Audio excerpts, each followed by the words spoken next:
On the morning of October 21st in the year 1401, a man stood on a wooden scaffold in the Grasbrook meadow outside Hamburg's city walls, and he was not afraid. The October wind came off the Elbe River, carrying the smell of salt and rotting fish and the faint sweetness of grain stores from the nearby warehouses. His hands were bound behind his back with hemp rope that had been deliberately soaked in water to prevent any possibility of slipping. His shirt had been torn open at the collar, exposing the tanned and weathered skin of a neck that had spent 2 decades turned toward the wind on open water. The executioner's blade had been sharpened that morning on a whetstone brought from Sweden, and the edge caught the pale autumn light as the headsman tested its weight, adjusted his grip, found the balance point he preferred. Around the scaffold, a crowd had gathered that the Hamburg chroniclers would later describe as the largest the city had ever assembled for an execution. They had come from the counting houses of the Trossbrücke and the taverns of the Nikolai fleet. They had come from the ships anchored in the harbor, sailors given leave to witness what their masters considered a lesson and what they themselves considered something else entirely. They had come from the surrounding countryside, farmers and fishermen and the wives of both, some carrying children on their shoulders so the young ones could see. The Hanseatic League wanted witnesses. They wanted the memory of this morning to travel outward from Hamburg like ripples in water, reaching every port where ships anchored and men traded stories over ale. The man on the scaffold was perhaps 40 years old, perhaps younger, perhaps older. The sources disagree, as sources do when the subject has spent his adult life avoiding documentation. His hair was described by one chronicler as red, by another as brown, by a third as the color of wet straw, which may mean they were describing different light conditions or different men, or the same man seen through the distorting lens of legend even before his death. What the sources agree on was his size. He was tall, he was broad. He was built in the manner of men who haul ropes and turn capstans and fight with their bodies as their primary instruments. His name, the name the crowd was murmuring, the name that had been spoken in fear in 100 port towns from Visby to Bergen to London, was Klaus Störtebeker. The name itself was a boast or a joke, or both simultaneously. In the Low German dialect of the Baltic coast, Störtebeker meant something like empty the beaker in one gulp, a drinking name, a tavern name, the kind of name a man earns among his companions late at night when wine has loosened tongues and someone says something memorable. Whether this was his birth name is unknown. Whether he had a birth name that survived into adulthood is unknown. The historical record captures him only in the moment when he becomes visible to the institutions that kept records, which is to say, in the moment when he became a problem those institutions needed to solve. Behind him on the scaffold, arranged in a line that stretched toward the river, knelt 72 men.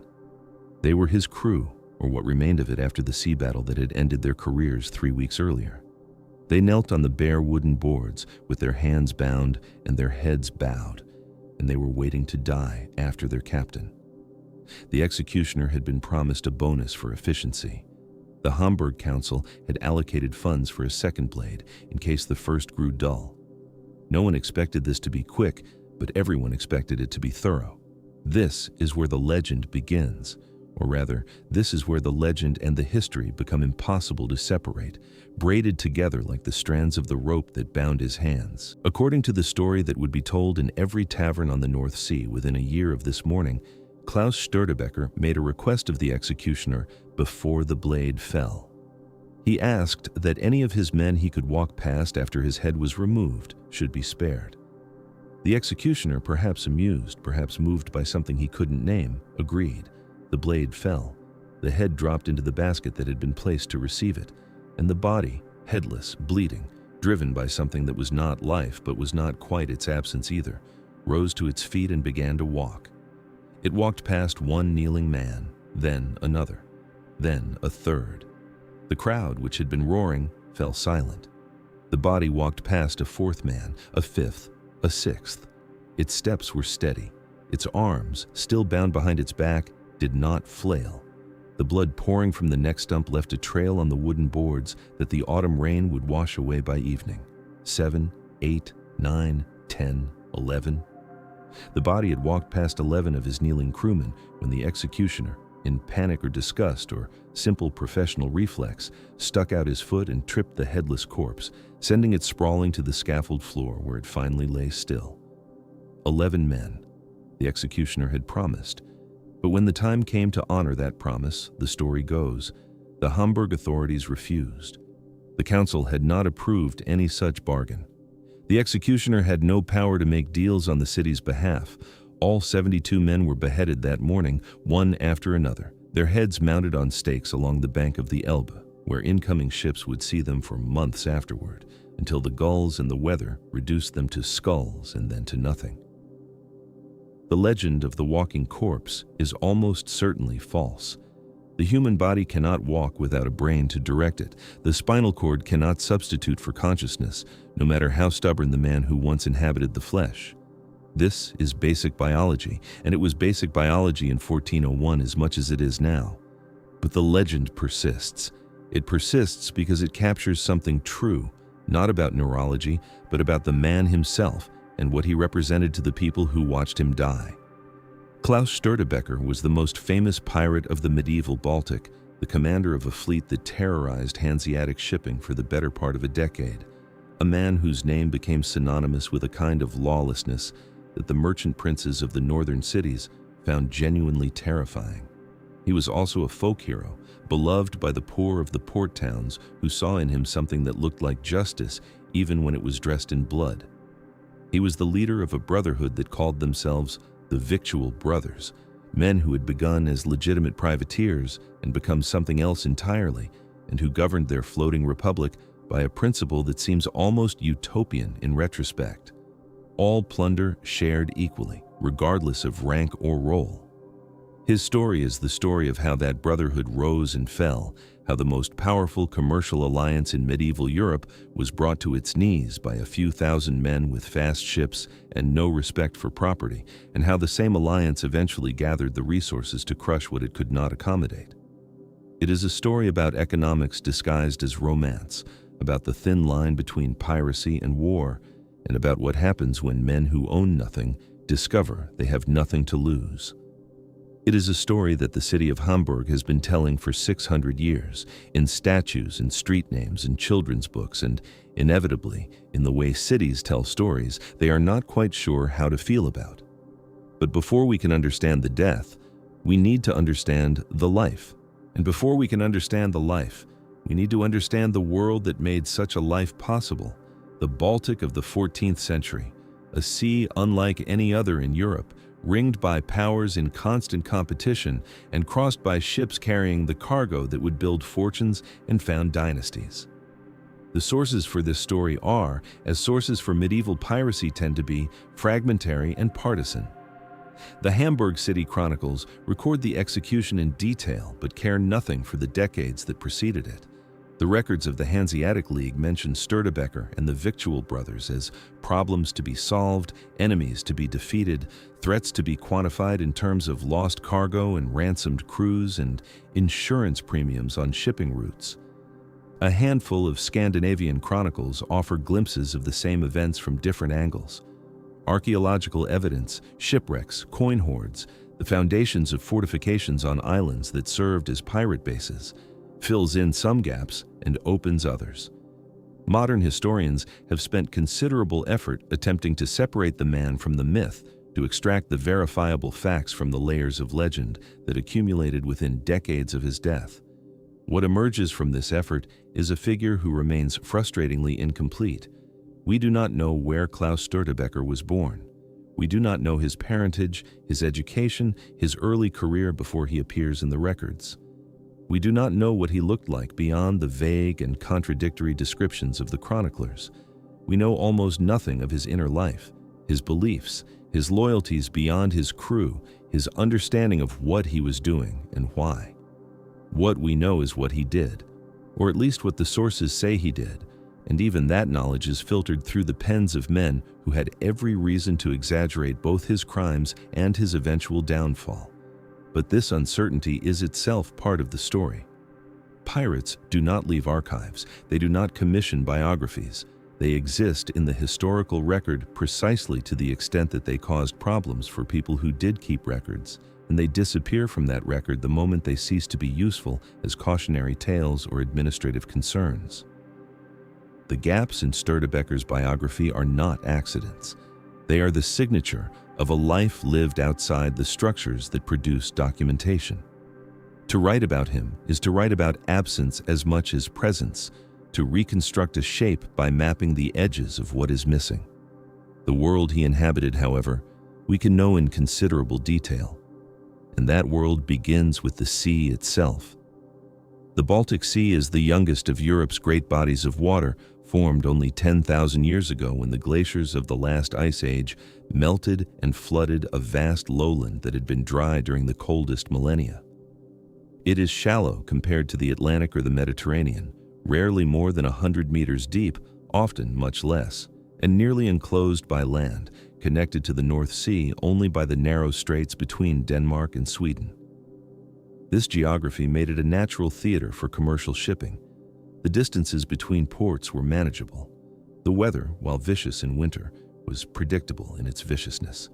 The coastline was littered with islands and inlets that offered shelter from storms and, not incidentally, excellent hiding places for men who wished to prey on the ships seeking that same shelter. By the 14th century, the Baltic had become the economic heartland of northern Europe. The fish alone would have made it valuable, the herring that spawned in such quantities off the coast of Scania that men spoke of being able to walk across the water on their backs, the cod that swam in the deeper waters and could be salted and preserved for journeys of thousands of miles. But the fish were only the beginning. The forests that ringed the Baltic produced timber that the deforested West desperately needed for shipbuilding and construction. The fields of Poland and Prussia produced grain that fed the growing populations of the Low Countries and England. The mines of Sweden produced iron and copper. The wilderness of Russia produced furs and wax and amber. All of this needed to move, and it moved by water. The men who controlled this movement had organized themselves over the course of 2 centuries into an association that was by the 1390s the most powerful commercial entity in Europe. They called themselves the Hanse, a word that meant simply guild or company, but had come to signify something much larger, a confederation of trading cities stretching from Novgorod in the east to London in the west, from Bergen in the north to Cologne in the south. At its core were the cities of the German Baltic coast, Lübeck and Hamburg and Wismar and Rostock and Stralsund and Danzig, but its reach extended wherever merchants traded and ships anchored. The Hanseatic League, as it would come to be known, was not a state. It had no king, no central government, and no standing army. What it had was money, organization, and a willingness to use both in pursuit of its interests. The member cities coordinated their commercial policies, negotiating as a bloc for trading privileges in foreign kingdoms. They standardized weights and measures in contract law across vast distances. They pooled resources to build lighthouses and dredge harbors, and, when necessary, to finance warships and hire soldiers. They were, in effect, a government of merchants for merchants, a system that existed to move cargo safely and profitably from port to port. The system worked remarkably well when conditions allowed it to work. A ship leaving Danzig with a hold full of grain could sail west through the Baltic, round the Danish peninsula, pass through the North Sea, and arrive in Bruges or London with reasonable confidence that its cargo would arrive intact and its captain would be paid. The League's reputation for reliability was itself a form of capital. Insurance rates on Hanseatic shipping were lower than on ships flying other flags. Credit extended more readily, disputes resolved more quickly. The network of Hanseatic merchants in foreign ports meant that a trader from Hamburg could arrive in Bergen and find men who spoke his language, operated by his rules, and could be trusted to honor their contracts. But the system had vulnerabilities, and the most significant of those vulnerabilities was war. The Baltic in the late 14th century was not at peace. It had not been at peace for decades and would not be at peace for decades more. The conflict that created the conditions for Störtebeker and the Victual Brothers was ostensibly a war of succession, a dispute over who should rule the Scandinavian kingdoms. But like most wars, its real subjects were power and territory, and the wealth that control of both could generate. The immediate cause was the throne of Sweden. In 1389, a Danish queen named Margaret had achieved what no Scandinavian monarch had achieved in centuries: the unification of Denmark, Norway, and Sweden under a single crown. Her instrument was her great-nephew Eric of Pomerania, a boy of 15 who had been adopted as her heir and crowned king of all three realms. But the unification was resisted, most forcefully in Sweden, where a substantial faction of the nobility refused to accept Danish overlordship and found a champion in a German duke named Albrecht of Mecklenburg. The war between these factions, Margaret's supporters and Albrecht's, had been grinding on since the 1380s. By 1389, Albrecht was losing. His Swedish territories were shrinking, his treasury was empty. His German allies, the dukes and princes of the Holy Roman Empire's Baltic coast, were increasingly reluctant to send more men and money to a cause that seemed doomed. But one resource he still possessed was a weapon that did not require treasury payments or noble consent: the sea itself and the men willing to use it. In 1389, Duke Albrecht of Mecklenburg issued letters of marque to a fleet of privateers with a single instruction: supply the besieged city of Stockholm, which remained loyal to his cause and was running out of food. These privateers were authorized to seize any ship carrying supplies that might benefit Queen Margaret. They were authorized to attack, board, and take as prizes any vessel flying Danish colors or bound for Danish ports.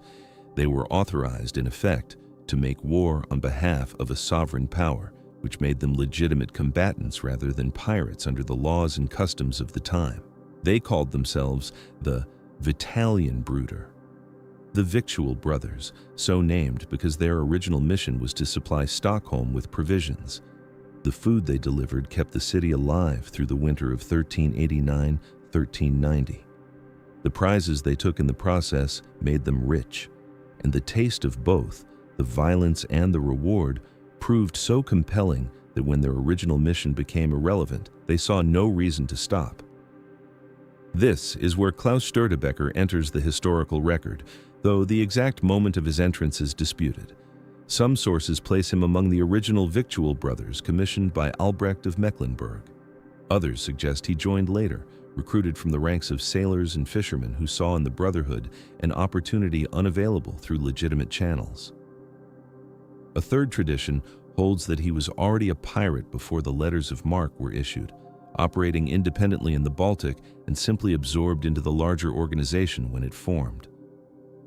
What seems clear is that by the early 1390s, he had emerged as one of the most prominent commanders of the Victual Brothers fleet. He was not alone. The sources mention other captains with equal or greater fame in their time: Godeke Mikkels, Klaus Scheld, Henning Wickman, Magister Vigbold, a figure known only as the Red Devil. The Victual Brothers were not a hierarchy with a single commander. They were a confederation of ships and crews, bound together by shared interest and a code that regulated their interactions with each other and their division of plunder. That code is itself remarkable and worth pausing over. The Victual Brothers, according to the near-contemporary sources, operated by a principle of radical equality that would not have been out of place among the pirates of the Caribbean 3 centuries later. All plunder was to be shared equally among the crew. A captain received the same portion as the lowest deckhand. The ship itself received a share, meaning that a portion of every prize was set aside for maintenance and repairs. Decisions were made collectively, with all men having a voice in where the fleet sailed and what targets it pursued. This egalitarianism was not sentimentality. It was a practical solution to a practical problem. A pirate captain who attempted to claim a disproportionate share of the spoils would quickly find his crew disappearing to other ships with more equitable arrangements.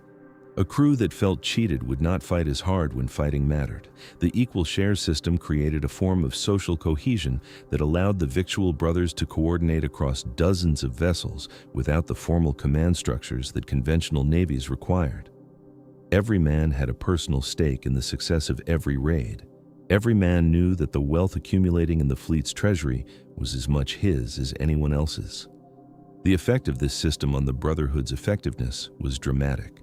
Hanseatic merchants, accustomed to dealing with raiders who could be bought off or intimidated, found themselves facing an enemy that negotiated as a collective and fought with a ferocity that suggested men who believed they had nothing to lose.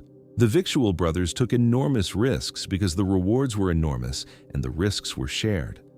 A conventional sailor might hesitate to engage a larger ship, knowing that victory would benefit his captain more than himself. A Victual Brother had no such hesitation. The prize, if taken, would fill his pockets as surely as anyone else's.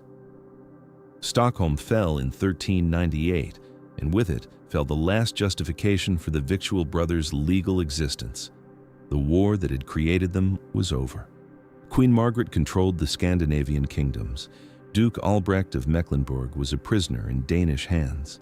The letters of marque that had made privateers of pirates were now meaningless scraps of parchment revoked by the defeat of the power that had issued them. But the Victual Brothers did not stop. Why would they?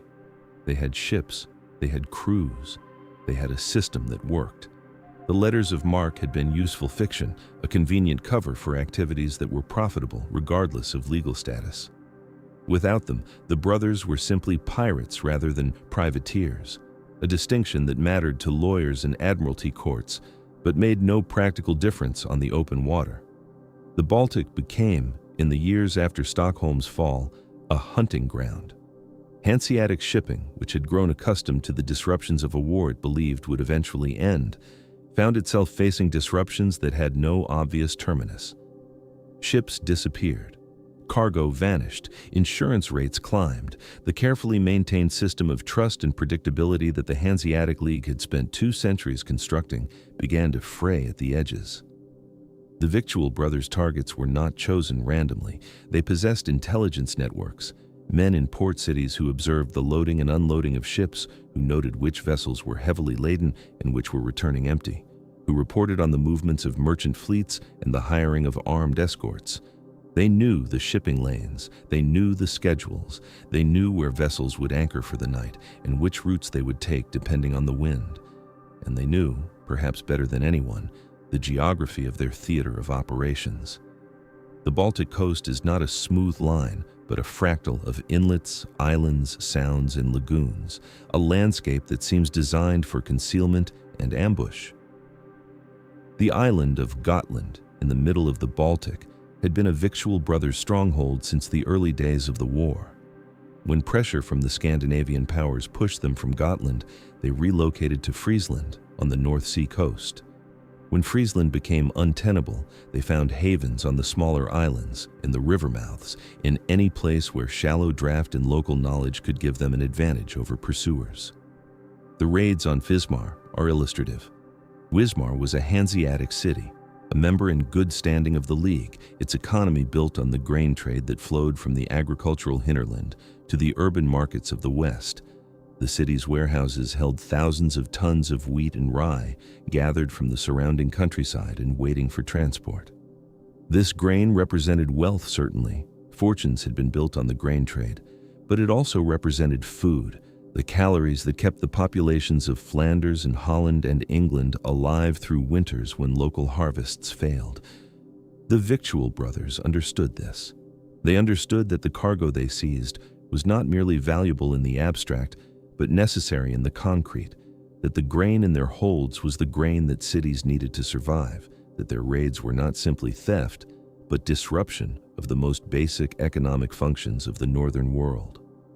Some of them, according to the sources, took a certain pleasure in this understanding.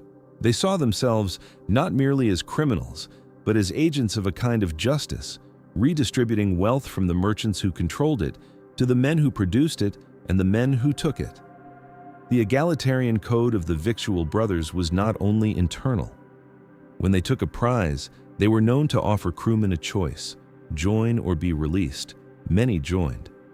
The Brotherhood's ranks swelled with men who had been hauling cargo for Hanseatic wages and discovered that the same skills could be deployed more lucratively under a different flag.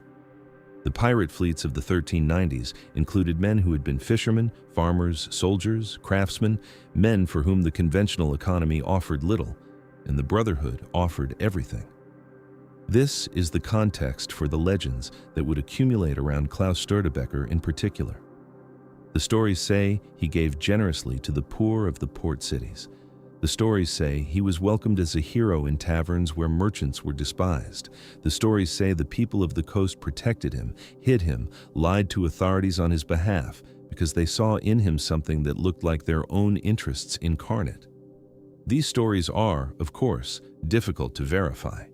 They may be the kind of mythology that accumulates around any figure who opposes power.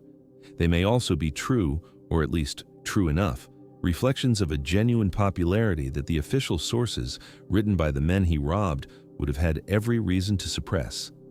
What is certain is that the Hanseatic League could not ignore him forever. The disruption had grown too severe. The insurance rates had climbed too high. The member cities were demanding action, and the member cities controlled the money that financed everything the League did.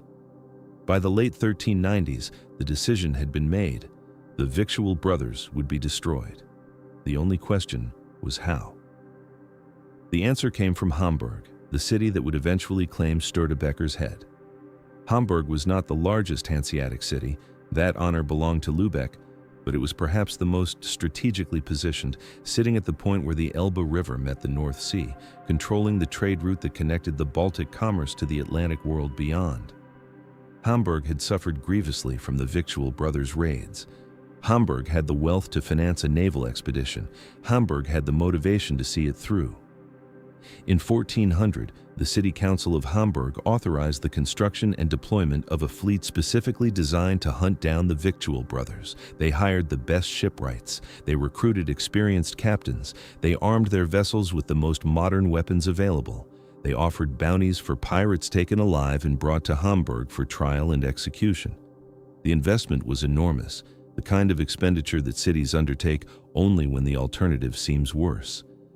The man they placed in command of this fleet was a Hamburgian patrician named Simon of Utrecht. His family was wealthy. His reputation was impeccable. His hatred of the pirates who had disrupted the commerce that funded his lifestyle was apparently genuine. He would spend the better part of a year hunting the Victual Brothers through the North Sea, learning their patterns, probing their defenses, waiting for the moment when circumstances would turn in his favor. That moment came in the spring of 1401, somewhere off the coast of Helgoland. The details of the battle are disputed. The sources agree that there was an engagement, that the Hamburg fleet encountered a Victual Brothers squadron, including Störtebeker's flagship, that after hours of combat, the pirates were defeated and their ships captured. Beyond these basics, accounts diverge. Some chronicles describe a conventional naval battle, two fleets meeting in open water and hammering each other with artillery and archers until one side's morale broke. Then others describe trickery, a Hamburg ship disguised as a merchant vessel, approaching Störtebeker's fleet under false colors before revealing its true nature. Still others speak of treachery within the Brotherhood itself, a disaffected crewman who sabotaged the flagship by pouring molten lead into the rudder mechanism, leaving the ship unable to maneuver when the Hamburg fleet closed in. The treachery story has the ring of legend, the kind of narrative that emerges when men need to explain how an invincible enemy was finally brought down. If Störtebeker was betrayed, then his defeat was not a failure of skill or courage, but an act of perfidy, which preserves his reputation while explaining his fall. But the story also has a certain plausibility. Pirates, for all their codes of equality and shared plunder, were not immune to internal conflict. A man who felt cheated, a man who nursed a grudge, a man who had been offered Hamburg silver in exchange for information. Such men existed in every crew, and one of them may have existed in Störtebeker's. What is not disputed is the outcome. Klaus Störtebeker was captured, his crew was captured, his ships were captured or destroyed. He was brought to Hamburg in chains, displayed through the streets like a trophy, and held in the city's dungeons while the council decided what to do with him. The decision was never in doubt. He would die. They would all die. But the manner of death mattered. The Hanseatic League wanted this execution to send a message that would echo across the northern seas for generations. They wanted every sailor who might be tempted by the Brotherhood's promises to remember what had happened to the last man who accepted them. They wanted the memory of the Grasbrook meadow to become a kind of navigational warning, as fixed in the minds of mariners as any lighthouse or shoal. And so, on the morning of October 21st, 1401, a crowd gathered in the meadow outside Hamburg's walls to watch a man die. The executioner sharpened his blade.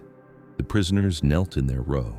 The wind came off the Elbe, carrying the smell of salt and the promise of winter. The legend says the body walked after the head fell. The legend says 11 men should have been spared. The legend says the headsman tripped the walking corpse, and the Hamburg council refused to honor the bargain. And all 72 men died that morning, their heads mounted on stakes for the gulls to pick clean. The legend also says something else, something the Hamburg chroniclers recorded with what sounds like genuine unease. When the executioner had finished his work, when 73 heads had been separated from 73 bodies, the crowd turned on him. They were not celebrating. They were angry. The mass execution had taken hours. By the time it was finished, something had shifted in the mood of the watchers. What had begun as spectacle had become, for many in the crowd, something that looked disturbingly like murder. The executioner, a man named Rosenfeld, was asked afterward whether his arm was tired. "Not at all," he's reported to have said. "I could have kept going. I could have beheaded the entire Senate." For this remark, according to the Chronicle, the Hamburg authorities had him executed as well. His head joined the others on the stakes by the river. If the story is true, and we cannot know if it is true, it suggests something important about the meaning of that October morning. The Hanseatic League had won. The Victual Brothers were destroyed. Klaus Störtebeker was dead. But the victory felt, to some who witnessed it, like something other than justice. The crowd that turned on the executioner was perhaps expressing a truth that the Hamburg Council would have preferred to suppress, that the line between piracy and commerce was thinner than the merchants wanted to admit, and that the man who had just died on the scaffold had been, to many who watched him die, something closer to a hero than a criminal. This is where the history becomes inseparable from the legend, where the facts of what happened dissolve into the stories people told about what happened. Klaus Störtebeker would become, in the centuries after his death, a figure of German folklore, the subject of ballads and plays and children's books, the protagonist of a myth that has outlasted the institutions that created it. The Hanseatic League is gone. The cities that comprised it are still there, but the system that bound them together dissolved centuries ago. Yet, Störtebeker persists. His name appears on beer bottles and restaurant menus. His statue stands in Hamburg, not far from where he died. His legend is taught to German schoolchildren who know nothing of the herring trade or letters of marque. Why does he persist? What is it about this particular pirate, this particular legend, that has proven so durable? Part of the answer is surely the walking corpse, the image of a man so defiant that even death could not immediately stop him, that his body continued its rebellion for 11 steps after his brain had been separated from his spine. The image is viscerally compelling. It lodges in the mind, it refuses to be forgotten. But there is something else, something that the walking corpse legend captures in metaphorical form. Klaus Störtebeker and the Victual Brothers represented a challenge to the fundamental premises of the world they inhabited. They rejected the idea that wealth should flow upward to the men who controlled the ships and the warehouses and the counting houses. They created, however briefly, a floating society organized on principles of equality and shared risk that the merchants of the Hanseatic League found genuinely threatening. They demonstrated that the system that seemed so permanent, so inevitable, so simply the way things worked, was in fact contingent, that men could organize themselves differently, that other arrangements were possible. The Hamburg Council could execute the men, they could not execute the idea. And the idea persisted, walking forward through history long after the body that had carried it fell. To understand why the idea persisted, we must return to the beginning. We must go back to the years before Klaus Störtebeker became a legend, before he became a symbol, before his headless body allegedly walked across a scaffold in Hamburg. We must go back to the cold waters of the Baltic Sea in the late 14th century, to a world that was falling apart in ways that made certain kinds of men possible. The year is 1389. The place is the island of Gotland, a limestone outcrop in the middle of the Baltic Sea, roughly equidistant from the coasts of Sweden, Poland, and the lands that would eventually become Germany. Gotland had been, for centuries, one of the most important trading posts in northern Europe. Its main city, Visby, was a member of the Hanseatic League in good standing, a prosperous merchant town with stone walls and Gothic churches and warehouses full of furs and amber and dried fish. The island's position made it a natural hub for Baltic commerce. Ships heading from Lübeck to Novgorod, from Stockholm to Danzig, from Riga to Bruges, nearly all of them passed within sight of Gotland's cliffs. The merchants of Visby had grown wealthy on this geography. They had built themselves fine houses. They had endowed churches. They had believed, as prosperous people tend to believe, that their prosperity was permanent. They were wrong. In 1361, the Danish king Valdemar IV had invaded Gotland, sacked Visby, and incorporated the island into the Danish crown. The invasion had been brutal. A mass grave outside the city walls, excavated by archaeologists in the 20th century, contained the remains of over 1,000 defenders, farmers, merchants, townspeople who had tried to resist the Danish army and been cut down in a single afternoon. The stone walls had not saved them. The Hanseatic League had not saved them. The wealth that had seemed so solid had proved, in the end, to be contingent on military power that the merchants of Visby did not possess. For nearly 3 decades after the invasion, Gotland had remained under Danish control. But Denmark, in the late 14th century, was not a stable kingdom. It was a battleground. King Valdemar had died in 1375, leaving no male heir. His daughter Margaret had maneuvered brilliantly to consolidate power, eventually uniting Denmark, Norway, and Sweden under her rule in what historians call the Kalmar Union. But the process of unification had required war, and war had required armies, and armies had required money, and money had required taxes, and taxes had required subjects who would pay them. The subjects did not always cooperate. In 1389, the Swedish nobility rebelled against Margaret's consolidation of Scandinavian power. They proclaimed Albert of Mecklenburg, a German duke with a claim to the Swedish throne, as their king. Albert had been king of Sweden before Margaret's rise. Now he would be king again, they declared. The rebellion touched off a war that would reshape the Baltic world. Albert needed allies. He needed ships. He needed men who could fight at sea, who could disrupt Margaret's supply lines, who could prevent the Danish and Norwegian fleets from supporting her land campaigns. He found them in the privateers who already operated in the Baltic. Freebooters, outcasts, men who had learned to make their living on the margins of the maritime economy. He gave them letters of marque. He gave them legitimacy, or something that looked enough like legitimacy to serve. He gave them permission to prey on ships flying Danish colors, to seize Danish goods, to burn Danish ports. And he gave them a cause. Stockholm was under siege. The Swedish capital was surrounded by Margaret's forces, cut off from supply by land and sea. The city was starving. The population, which had swollen with refugees from the countryside, was beginning to die. They needed food. They needed grain. They needed someone to break the blockade and bring provisions to the defenders. The men who answered that call called themselves the Vitalienbrüder, the Victual Brothers. The name was a statement of purpose. They were bringing victuals to Stockholm. They were feeding the hungry. They were, in their own telling, not pirates, but provisioners, not criminals, but saviors of a starving city. The name was also, almost certainly, a useful fiction. The Victual Brothers did bring supplies to Stockholm. The historical record is clear on this point. Ships laden with grain and salted meat did slip through Margaret's blockade in 1389 and 1390, did reach the starving city, did prolong the resistance long enough for Albert's cause to remain viable. The operation required skill. It required daring. It required men who knew the Baltic's currents and coastlines, who could navigate the shallow waters around the Swedish archipelago, who could outrun or outfight the Danish patrol ships that tried to intercept them. But provisioning Stockholm was only part of what the Victual Brothers did. Perhaps it was only a small part. The ships that slipped through the blockade had to come from somewhere. They had to be paid for somehow. The men who crewed them had to eat, had to be compensated, had to have reason to risk their lives running past Danish warships. The reason was plunder.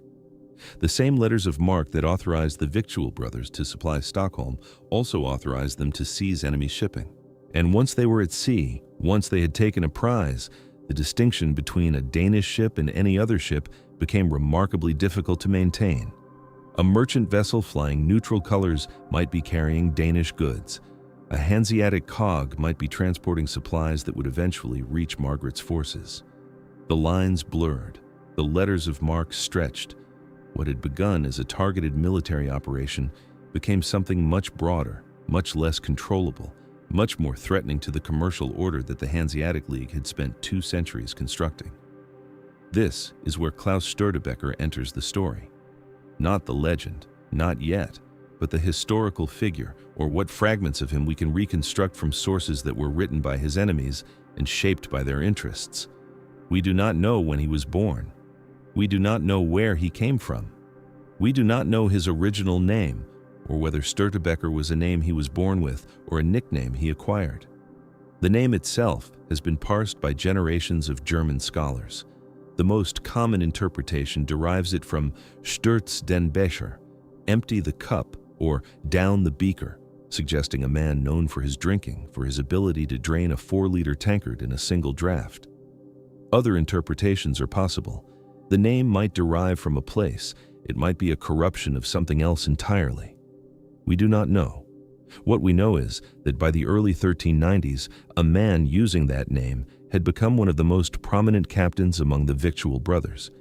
He appears in the records as a leader, a tactician, a figure of sufficient importance that the Hanseatic cities took note of him specifically. He is mentioned in letters exchanged between merchants worried about their cargoes. He is named in diplomatic correspondence between cities, trying to coordinate their response to the pirate threat. He had become, by some process that the sources do not illuminate, a man who mattered. The Victual Brothers in this period operated primarily from bases on the Baltic's eastern shores. Gotland was one center of their activity. The island's harbors provided shelter, its position provided access to the major shipping lanes, and its political status was sufficiently uncertain that neither Margaret's forces nor the Hanseatic League could easily dislodge them. The coast of Mecklenburg offered another refuge. The city of Rostock, nominally a Hanseatic member but governed by a duke whose interests did not always align with the League's, seems to have provided tacit support for the privateers. Wismar, similarly, occupied an ambiguous position, technically part of the Hanseatic system, practically a harbor where Victual Brotherships could provision and refit with minimal interference. The political geography of the Baltic in the 1390s made piracy possible in ways that the institutional structure of the Hanseatic League could not easily counteract. The League was not a state. It had no navy. It had no unified command structure. It was a loose confederation of cities whose interests often conflicted with one another. Lübeck might want to suppress the Victual Brothers. Rostock might find them useful. Hamburg might lose ships to their attacks. Wismar might profit from their presence. The very decentralization that had made the Hanseatic system flexible and resilient in the 12th and 13th centuries now made it vulnerable to a threat that required coordinated action. And the Victual Brothers were, whatever else they were, genuinely threatening. The grain raids on Wismar illustrate the nature of that threat. Wismar was not, strictly speaking, a neutral port. It was a Hanseatic city, theoretically aligned against the forces that threatened the League's commerce.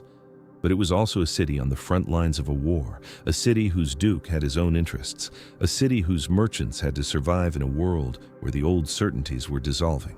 The raids, when they came, were not random acts of violence. They were calculated operations. The Victual Brothers knew which warehouses held grain. They knew when the stored supplies were most valuable. In the late winter and early spring, when the previous year's harvest was running low and the new crops had not yet come in. They knew how to move quickly, how to load ships in hours rather than days, how to disappear into the Baltic's gray expanse before a response could be organized. The grain they seized served multiple purposes. Some of it presumably went to Stockholm, fulfilling the brothers' original mission. Some of it fed the pirates themselves. Some of it was sold back into the very markets from which it had been taken. The ultimate irony, stolen goods flowing back into the commercial channels from which they had been extracted, the merchants who had lost the grain sometimes buying it back at inflated prices from intermediaries who had purchased it from the men who had stolen it. The economic disruption was substantial. Insurance rates on Baltic shipping climbed. Merchants began routing cargoes through longer, safer channels, adding cost and delay. The herring trade, which depended on timely delivery of salted fish from the Scanian fishing grounds, suffered particular damage. Herring had to reach market before it spoiled. Delays meant losses. And the presence of Victual Brothers ships in the waters between Scania and the Hanseatic ports meant delays were increasingly common. But the raids were not only economic events, they were also, in some sense, political statements. The Victual Brothers were demonstrating that the system did not work the way the merchants claimed it worked. The cities could not protect their trade. The warehouses could not secure their contents. The elaborate architecture of contracts and partnerships and joint ventures that constituted Hanseatic commerce rested in the end on physical control of the sea. And the brothers were proving that the League's control was incomplete. The pact to share all plunder equally was part of this demonstration. We know of this arrangement primarily through hostile sources, merchants and chroniclers who described the brothers' practices with a mixture of outrage and fascination. The pirates, according to these accounts, divided everything they seized according to rigid egalitarian principles. Every man who participated in a raid received an equal share of the proceeds. Captains took no larger portion than ordinary sailors. Officers received no special consideration. The hierarchy that structured every other maritime enterprise of the period, the graduated shares, the owner's cut, the captain's extra percentage, was abolished among the Victual Brothers. How accurately these accounts reflect actual practice is impossible to determine. The sources are uniformly hostile. They had reasons to portray the brothers in ways that suited particular narrative purposes.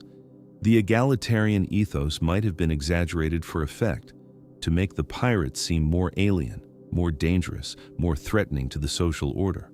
Or it might have been downplayed in some accounts, the full radicalism of the Brotherhood's arrangements too disturbing to describe in detail. What seems clear is that the egalitarian principle was real enough to be noted, real enough to be remembered, real enough to become part of the legend that outlasted the historical Victual Brothers by centuries. Störtebeker himself was remembered in later folklore as a captain who shared everything with his crew, who refused the special privileges that other commanders claimed, who ate the same food and faced the same dangers as the lowest sailor under his command. Whether this portrait reflects the historical reality or a later idealization cannot be determined from the surviving evidence, but the persistence of the image suggests that it corresponded to something, if not to the exact practices of the actual Brotherhood, then at least to a set of values that observers recognized and found significant enough to record. The years between 1390 and 1393 were the high point of Victual Brother power. Albert of Mecklenburg's war against Margaret continued. The brothers' letters of marque remained technically valid.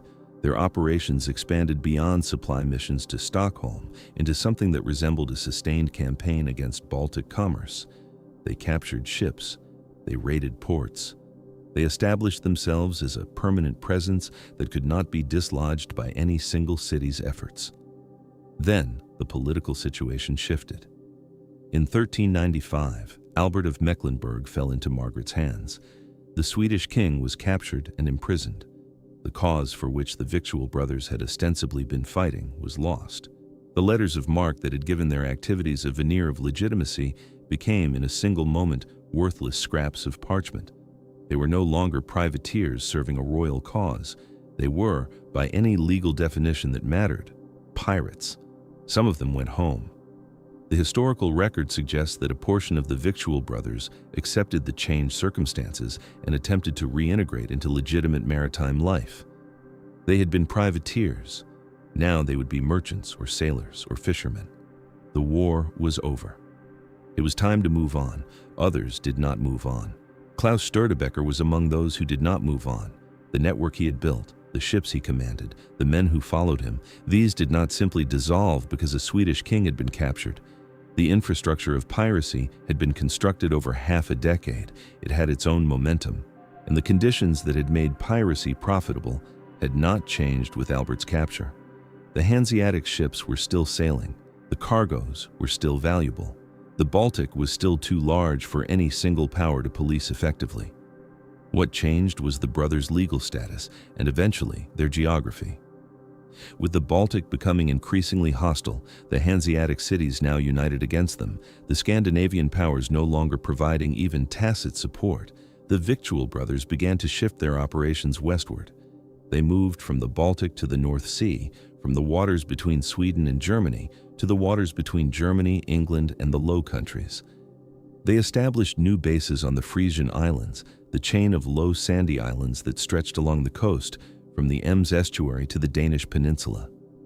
The Frisians were a people apart.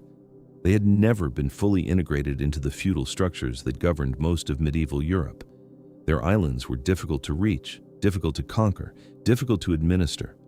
The counts and bishops who nominally claimed authority over the region had learned to leave the Frisians largely alone, and the Frisians, for their part, had learned to profit from their isolation. They welcomed the Victual Brothers. They provided harbors and markets and recruits. They offered, in exchange for a share of the plunder, the one thing the brothers needed most: a safe base from which to operate, beyond the reach of the Hanseatic cities that wanted them destroyed. The island of Helgoland, a red sandstone outcrop rising from the North Sea about 40 miles from the German coast, became one of the brothers' primary strongholds. Marienhof, a town on the Frisian mainland, became another. The coastal villages of East Frisia provided a network of smaller refuges, places where ships could be repaired, where captured goods could be sold, where men could rest between raids. From these bases, Störtebeker and his captains launched a new campaign against North Sea shipping. The targets were different now. Instead of Hanseatic cogs loaded with Baltic herring, they hunted English wool ships, Flemish cloth traders, vessels carrying wine from Bordeaux to the ports of northern Europe. The scale of their operations impressed and alarmed contemporary observers. At his peak, Störtebeker was said to command a fleet of dozens of ships, hundreds of men, an organization capable of threatening the commerce of multiple kingdoms simultaneously. The numbers in the chronicles are difficult to trust. Medieval writers had a tendency toward exaggeration, particularly when describing threats that seemed to menace the social order. But even discounting the more extravagant claims, it is clear that the Victual Brothers in the late 1390s represented a significant maritime power, not a state, not a navy in the conventional sense, but something that functioned as both. They could concentrate force, they could project it over long distances, they could sustain operations across multiple seasons, multiple years, multiple theaters. And they were bound together, according to the sources, by something more than economic calculation. The brotherhood was a brotherhood in more than name. The men who served under Störtebeker and the other captains shared not only plunder, but also, apparently, a sense of collective identity, a commitment to principles that distinguished them from ordinary pirates. The equal division of spoils was part of this. So was a code of conduct that, while certainly not gentle by modern standards, seems to have included certain prohibitions and norms. Captured sailors who did not resist were generally not killed.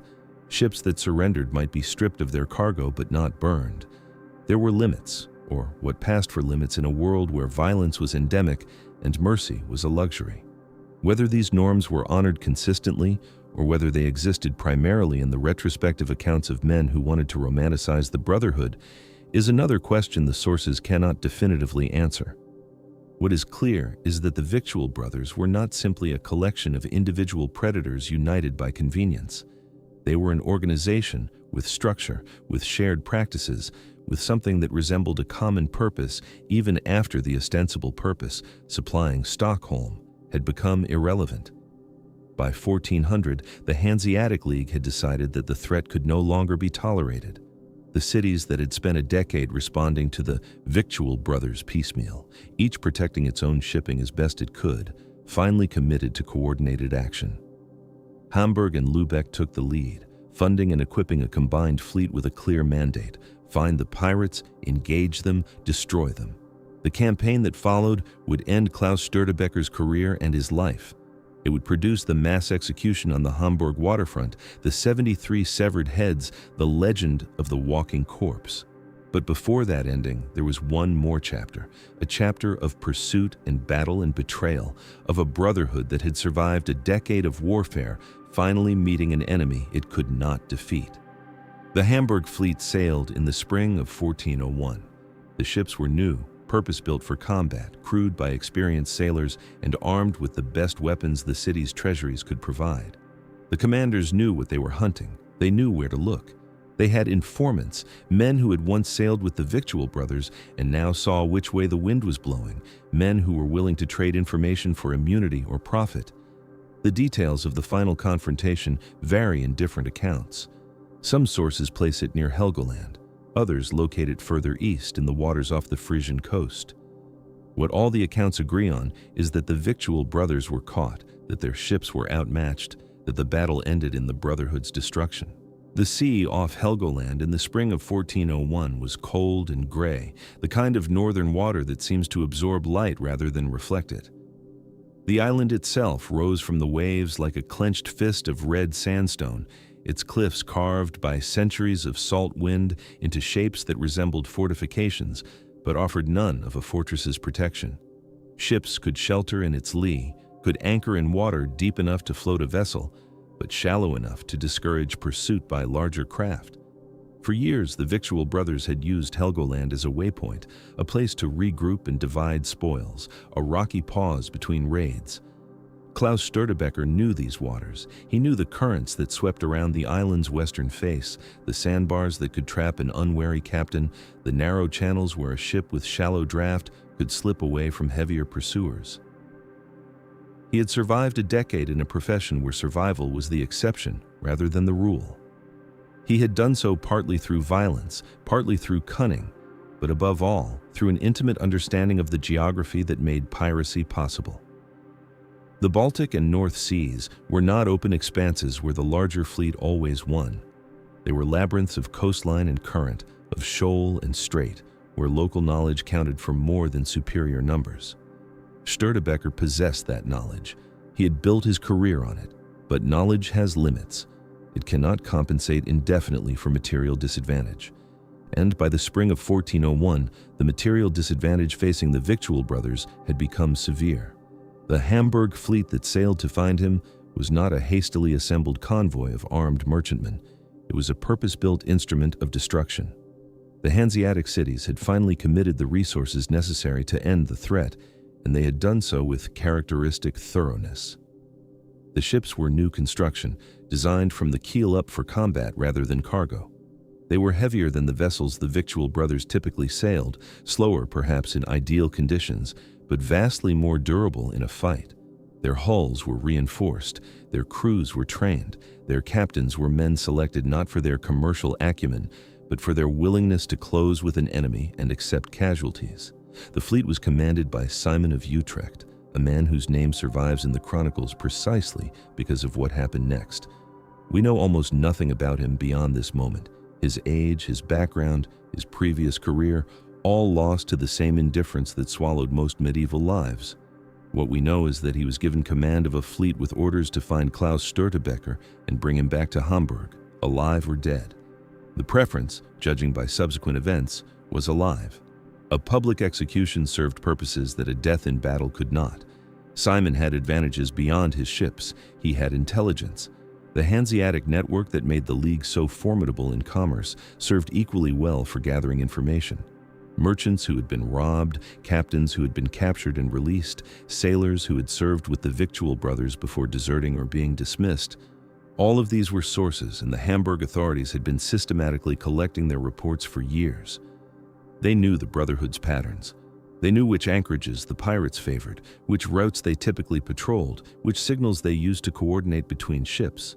They knew, or believed they knew, approximately how many vessels Störtebeker commanded in the spring of 1401, and where those vessels were likely to be found. And they had something else. They had a traitor. The chronicles do not agree on who betrayed the Victual Brothers. Some accounts name him as a disgruntled captain. a man who had quarreled with Störtebeker over the division of spoils and saw an opportunity for revenge. Others suggest he was a merchant who had been forced to collaborate with the pirates and who contacted the Hamburg authorities the moment he saw a chance to escape that collaboration. Still, others claim he was a planted agent, a spy who had infiltrated the Brotherhood years earlier and who now guided the fleet to its quarry with the precision of a hunter who has studied his prey's movements through multiple seasons. What the sources agree on is this: the Hamburg fleet did not stumble upon the Victual Brothers by chance. They knew where to look. They sailed directly to the waters where Störtebeker's ships were anchored, and when they arrived, they found the pirates unprepared for a fight of this magnitude. The battle itself has accumulated layers of legend that make the historical facts difficult to recover. One persistent story claims that the traitor, whoever he was, had sabotaged Störtebeker's flagship before the engagement. According to this account, he poured molten lead into the ship's rigging, fusing the ropes so that the sails could not be adjusted. When the Hamburg fleet appeared, Störtebeker's vessel could not maneuver. It sat helpless while the enemy closed, a sitting target for crossbow bolts and grappling hooks. The story is dramatic, and it may even be true. Sabotage was a recognized tool in medieval naval warfare, and a ship that cannot trim its sails is indeed a ship that cannot fight or flee effectively. But the story also serves a narrative purpose. It explains how the greatest pirate of the age could be defeated by enemies he had evaded for a decade. It shifts the blame from Störtebeker's judgment to treachery beyond his control. It preserves his reputation even in destruction. Whether the sabotage occurred or not, the outcome was decisive. The Hamburg fleet engaged the Victual Brothers in what the sources describe as a fierce but brief battle. The pirates fought as pirates generally did when cornered. They had no expectation of mercy if they surrendered, and nothing to lose by resistance. But they were outmatched. Ship by ship, the Brotherhood's vessels were boarded and taken. The crews that were not killed in the fighting were subdued and bound. Störtebeker himself was captured alive, along with dozens of his men. The sources give us one detail from the aftermath of the battle that feels authentic precisely because it is so specific. Among the cargo found aboard Störtebeker's flagship was a cache of gold and silver, so large that it required multiple ships to transport it back to Hamburg. The chroniclers claim that much of this treasure had been hidden in hollowed-out spaces within the ship's masts, the great vertical timbers around which the entire vessel was built. The implication was clear. The pirates had been accumulating wealth for years, concealing it in the places least likely to be searched, building a reserve against the day when their raiding career might end and they might need to disappear into some quiet corner of Europe to live out their remaining years as prosperous men of mysterious origin. That day had come, but not in the way they had planned. The captured pirates were transported to Hamburg in chains. The city that received them was not merely a commercial center, but a place that understood public spectacle as a form of political communication. Medieval cities executed criminals regularly: thieves, murderers, heretics, traitors. But an execution on the scale that Hamburg was planning required preparation. It required staging. It required an audience large enough to ensure that the message would be carried across the Hanseatic world and beyond. The message was straightforward. The cities had won. The threat that had disrupted their commerce for a decade was ended. The man who had made the name Störtebeker a byword for maritime terror was now a prisoner awaiting death in a Hamburg cell. The other captains of the Victual Brothers were dead or captured or scattered. The Brotherhood was broken. But even in captivity, even awaiting execution, Klaus Störtebeker remained a figure around whom stories gathered. One such story concerns his interrogation by Hamburg authorities. According to this account, the city council offered him a deal: reveal the location of the rest of the Brotherhood's treasure, and his life would be spared.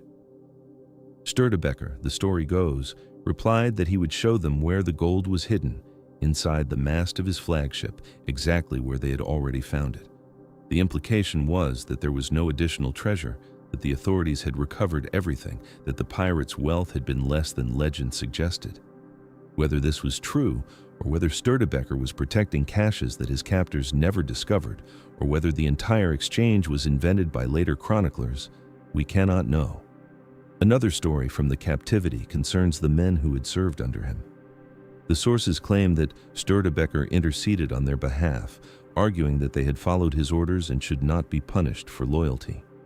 He offered, according to some accounts, to reveal information valuable to the League if his crew were pardoned. The Hamburg authorities, according to these same accounts, refused. They had not built a fleet, fought a battle, and transported prisoners back to the city merely to let them go. The pirates would die, all of them, publicly and painfully, as a demonstration of the consequences that awaited anyone who threatened Hanseatic commerce. The execution took place on the Hamburg waterfront, in a space that later became known as the Grasbrook.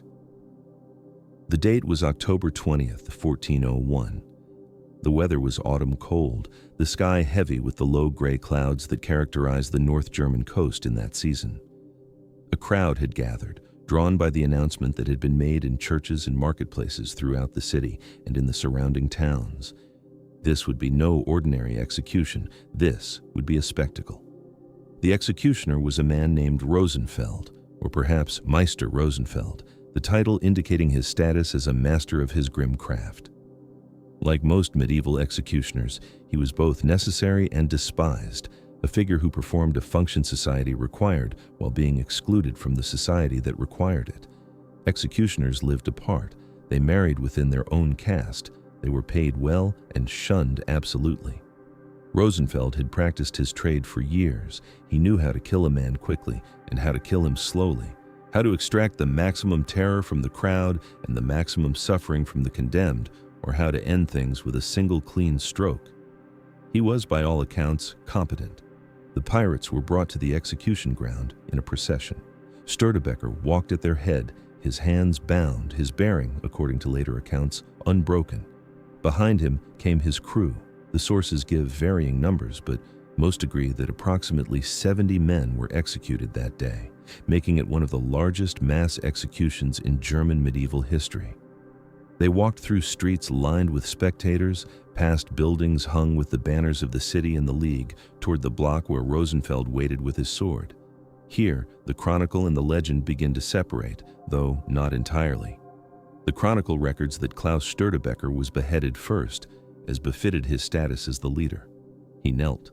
The sword fell. His head was severed and placed on a pike alongside the execution ground. The body was removed. The next man was brought forward. The process continued until all 73 prisoners had been killed. The legend adds something more. According to the most famous version of the story, Störtebeker made a request before his execution. He asked the authorities to spare any of his crewmen past whom his body could walk after his head was removed. The request was grotesque, impossible, a final act of defiance disguised as a jest. But the authorities, perhaps curious to see what would happen, perhaps confident that a headless body could not walk at all, agreed. What happened next has been told and retold for 6 centuries. The sword fell. Störtebeker's head dropped into the executioner's basket, and then, according to the legend, his body rose. It rose from its knees and began to walk along the line of kneeling prisoners, past the first man, past the second, past the third. The crowd watched in horror and amazement as the headless corpse continued its impossible march, blood pulsing from the severed neck, feet somehow finding their footing, legs somehow continuing their motion. It passed the 4th man, the 5th, the 6th. The executioner stood frozen. The authorities stared. The prisoners themselves, awaiting their own deaths, watched their headless captain perform this final miracle on their behalf. The body passed the 7th man, the 8th, the 9th, the 10th, the 11th, and then the executioner moved. Whether he was ordered to act or acted on his own initiative, the sources do not say. But Rosenfeld stepped forward and thrust his foot into the path of the walking corpse. The body stumbled. It fell. It did not rise again. The authorities, the legend continues, were furious. Störtebeker had made fools of them. The promise they had given, to spare any man the body passed, now stood as a public obligation. 11 men had been passed. 11 men should have been freed. They were not freed. The authorities declared that the conditions had not been fairly met, or that the agreement had been coerced, or that promises made to pirates held no legal weight. The executions continued. All 73 men died that day. The bodies were disposed of.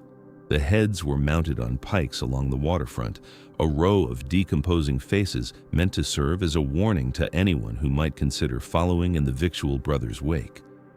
The executioner, Rosenfeld, did not escape consequence.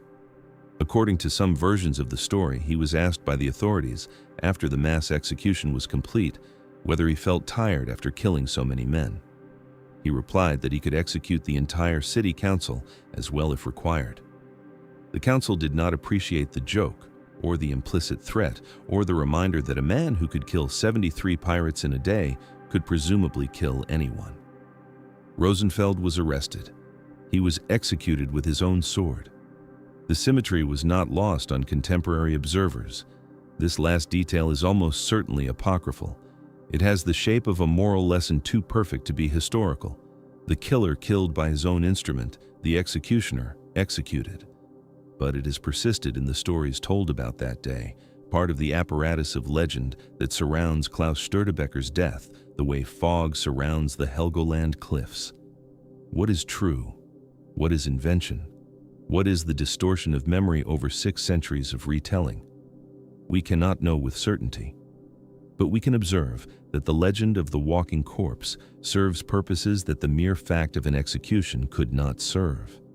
It transforms Störtebeker from a criminal into something else, something harder to categorize. A man whose body walks after death is not simply a pirate who got caught. He is a figure who transcends the ordinary limits of human existence.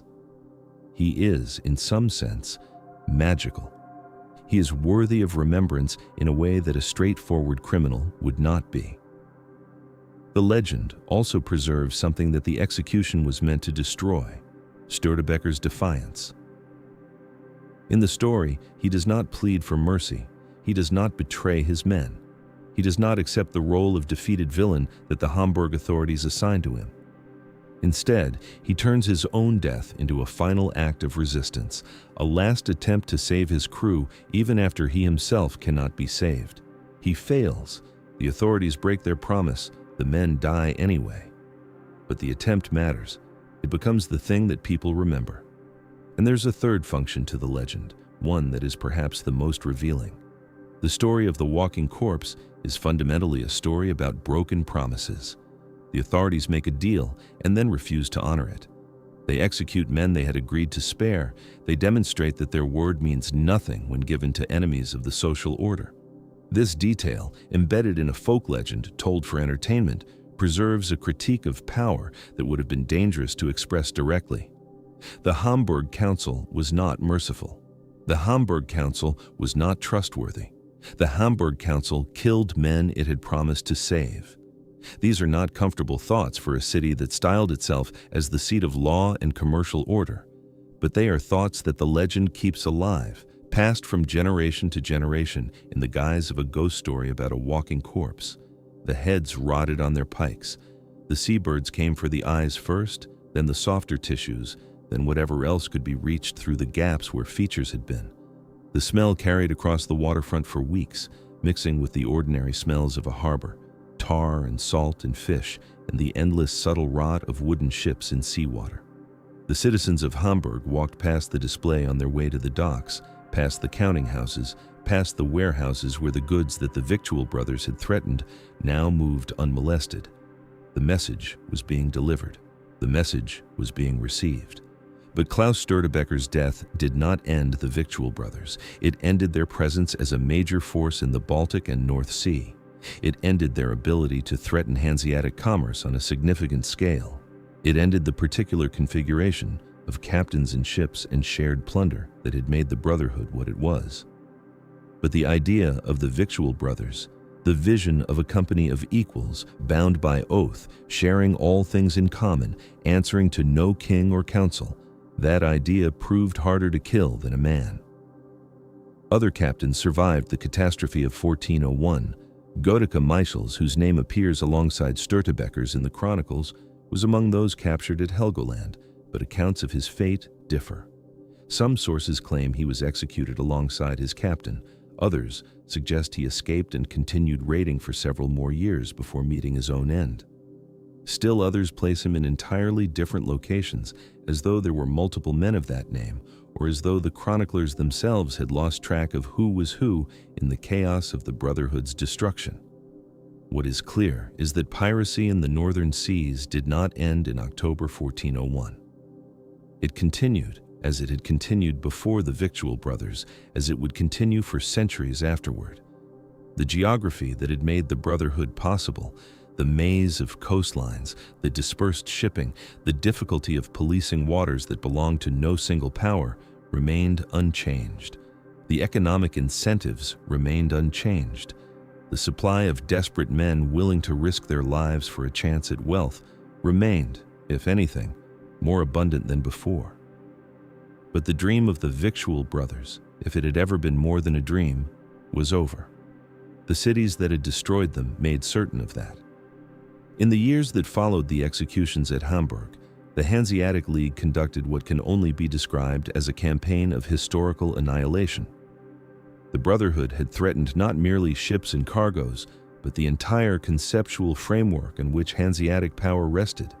The idea that commerce was legitimate and piracy was not, that merchants were respectable and raiders were criminals, that the wealth flowing through Hamburg and Lübeck and Bremen was earned rather than taken.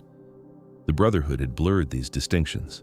They had pointed out, through their actions if not their words, that the line between trade and theft was thinner than the merchants wanted to admit. They had suggested that a company of equals sharing plunder was no less valid a social arrangement than a company of merchants distributing profits. These suggestions could not be allowed to stand. So the Hanseatic cities did what powerful institutions always do when confronted with dangerous ideas. They rewrote the story. The chronicles that survive from this period, the accounts written by city scribes, by clerks in the pay of merchant councils, by monks in monasteries that depended on Hanseatic patronage, present the Victual Brothers in terms that leave no room for sympathy. They are called murderers, thieves, enemies of God and honest commerce. Their egalitarian oaths are mentioned, when they are mentioned at all, as evidence of their perversity, a mockery of proper Christian fellowship, a parody of legitimate guild structures. Their Swedish commission, which had given their earliest raids a veneer of legal authority, is dismissed as a technicality that the brothers had long since exceeded.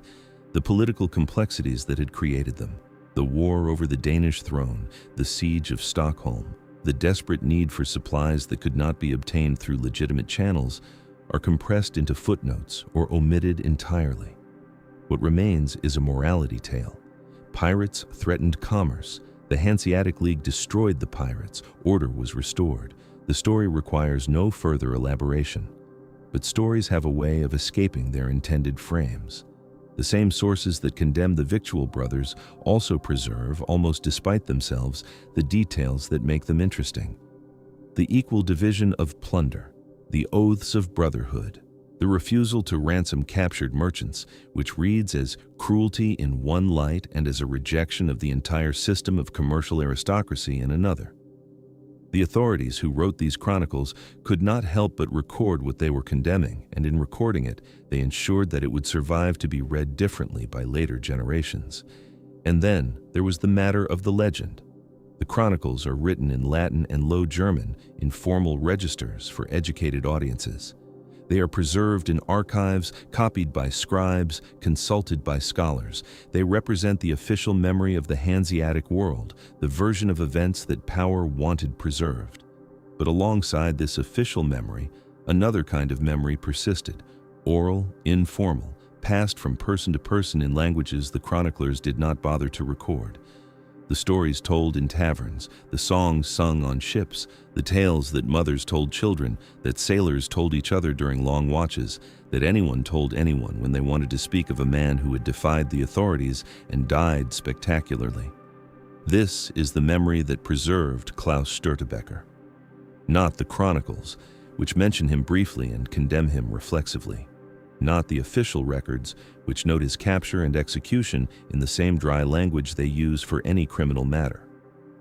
The memory that kept his name alive for 600 years was the memory of people who had no access to archives, who could not read Latin, who would never see the inside of a counting house or a council chamber. Common people. Poor people. The kind of people who had nothing to gain from the Hanseatic system and everything to gain from imagining alternatives to it. This is how folklore works. It preserves what official history wants to forget. It embeds critique in entertainment, smuggling dangerous ideas past the censors by disguising them as ghost stories and drinking songs. The authorities can burn books, they can execute chroniclers, they can control what gets written down, but they cannot control what people say to each other in the dark, what children whisper to each other, what songs get sung when no one in power is listening. Störtebeker became, in this underground memory, something he may never have been in life. A hero of the common people, a champion of the poor against the rich, a man who took from the merchants and gave to the hungry. The historical evidence for this characterization is thin. The Victual Brothers were not Robin Hoods. They did not, so far as the records show, distribute their plunder to the needy. They divided it among themselves according to their oaths, but themselves did not include the general population of the coastal villages. They were pirates, not philanthropists. They raided for profit, not for justice. But historical evidence has never been the point of folklore. The point of folklore is to give people something to believe in. And for the fishermen and farmers and laborers of the northern coasts, Klaus Störtebeker served that function admirably. He was one of them, or at least he could be imagined as one of them. A man of no particular birth who had risen to command through competence and courage rather than through inheritance or purchase. He had defied the merchants who squeezed every last coin out of the coastal trade. He had humiliated the authorities who taxed and regulated and controlled. He had lived free for a time on the open sea, answering to no one but his crew and his own judgment. And when they finally caught him, he had died spectacularly, his headless body walking past his kneeling men in a final act of supernatural defiance. The walking corpse, in this reading, is not just a ghost story. It is an assertion that the authorities could not truly defeat him.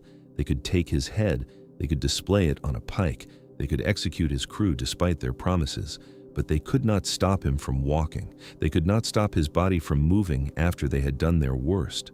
The legend insists that something in Klaus Störtebeker was beyond their power to destroy. This is, of course, not literally true. The historical Klaus Störtebeker died on a scaffold in Hamburg in the autumn of 1401, and his body did not walk anywhere afterward. But the legend is not about what literally happened. It is about what people needed to believe had happened, and what they needed to believe was that resistance was possible. That defiance meant something, that even in death, a man could refuse to submit. The Hanseatic League, for all its power, could not stamp out this belief. They tried. They made examples. They displayed heads on pikes and bodies on wheels. They executed pirates with elaborate public rituals designed to demonstrate the futility of resistance and the inevitability of punishment. And yet, the stories persisted. The songs survived. The legend of the walking corpse passed from generation to generation, acquiring new details, shedding old ones, but always preserving its essential core, a man who would not stay down. The years immediately following the executions were, by any measure, a triumph for the Hanseatic League. The shipping lanes that the Victual Brothers had terrorized grew safer. The merchants who had armed their vessels and traveled in convoys began to relax their precautions. The prices of goods in the Baltic market stabilized as the risk premiums that had been built into every cargo began to fall. The system was working again, commerce was flowing, profits were being made. In Hamburg itself, the victory over the pirates became a point of civic pride. The city had acted where other cities had hesitated. It had built a fleet, hired soldiers, tracked down the most notorious pirate captain of the age, and brought him to justice. The execution had been a spectacle, yes, but it had also been a demonstration of Hamburg's power and resolve. Other cities in the Hanseatic League took note. Hamburg's influence within the Confederation grew. But the authorities understood, even in their moment of triumph, that victory was not the same as permanence. Piracy had existed before the Victual Brothers. It would exist after them. The geography of the northern seas guaranteed it. Too many islands, too many hidden harbors, too many stretches of coast where a small ship could disappear into the mist. The problem could be suppressed, but not eliminated. So the Hanseatic cities invested in suppression. They expanded their joint naval patrols, creating a permanent armed presence in waters that had previously been policed only sporadically. They built faster ships, better armed, crewed by professional sailors rather than merchant volunteers. They established intelligence networks in the ports where pirates were known to sell their plunder and recruit their crews. They negotiated treaties with coastal lords, trading commercial privileges for cooperation against maritime raiders. They created, in effect, the first modern Coast Guard, a dedicated force whose purpose was not trade or war, but the maintenance of safe passage through waters that were theoretically free but practically controlled. The cost of this suppression was enormous. Building and maintaining warships drained the treasuries of cities that would have preferred to invest in warehouses and cargo vessels. Training naval crews diverted men from more profitable maritime trades. The intelligence networks required a constant stream of bribes and payments to informants whose reliability was always questionable. And the treaties with coastal lords came at the price of the very commercial autonomy that the Hanseatic League had been founded to protect. But the alternative was worse. The Victual Brothers had demonstrated what happened when piracy was allowed to flourish unchecked. They had disrupted trade on a scale that threatened the entire Hanseatic system. They had forced merchants to choose between risking their cargoes and abandoning their routes. They had called into question the basic premise that commerce could function in the absence of centralized state power. The costs of suppression, however high, were lower than the costs of allowing another brotherhood to emerge. So the patrols continued, the warships sailed, the intelligence networks gathered their reports, and the northern seas, which had never been truly safe, became safer than they had been in a generation. In the taverns of the port cities, sailors told stories about the old days, not with nostalgia exactly. No one who had actually lived through the peak years of the Victual Brothers' power wanted to return to a time when any voyage might end in capture or death, but with a kind of wonder. Things had been different then. The seas had been wilder. A man with a fast ship and a sharp sword could make his fortune or lose his life, and the distinction between merchant and pirate had been blurrier than anyone in authority wanted to admit. That world was gone now, replaced by something safer and duller and more predictable. The change was, on balance, probably good, but something had been lost in it, some possibility, some wildness. The legend of Klaus Störtebeker kept that wildness alive. Not as a practical option, no sailor in his right mind wanted to return to the chaos of the 1390s, but as a memory, a story, a dream of what life might have been like if a man were free of the constraints that pressed in on ordinary people from every direction. The merchants could control the seas. They could not control what men dreamed about when they looked out at the water. In the fishing villages along the coast, the legend took on particular resonance. These were communities that had always existed at the margins of the commercial system. They caught fish. They sold their catches to merchants who paid whatever prices they chose to pay. They had no power in the negotiations, no leverage, no alternatives. The merchants needed fish, but they did not need any particular fisherman's fish. There were always more fishermen. For people in this position, the story of a man who had raided the merchants, who had taken their goods by force, who had refused to submit to their authority, held obvious appeal.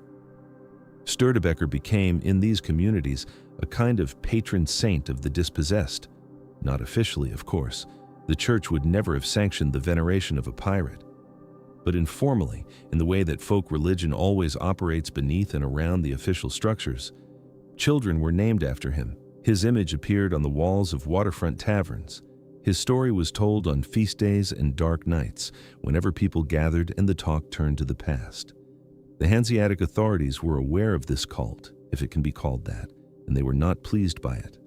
But there was little they could do. They could not arrest people for telling stories. They could not burn down every tavern that displayed a carving of the pirate captain.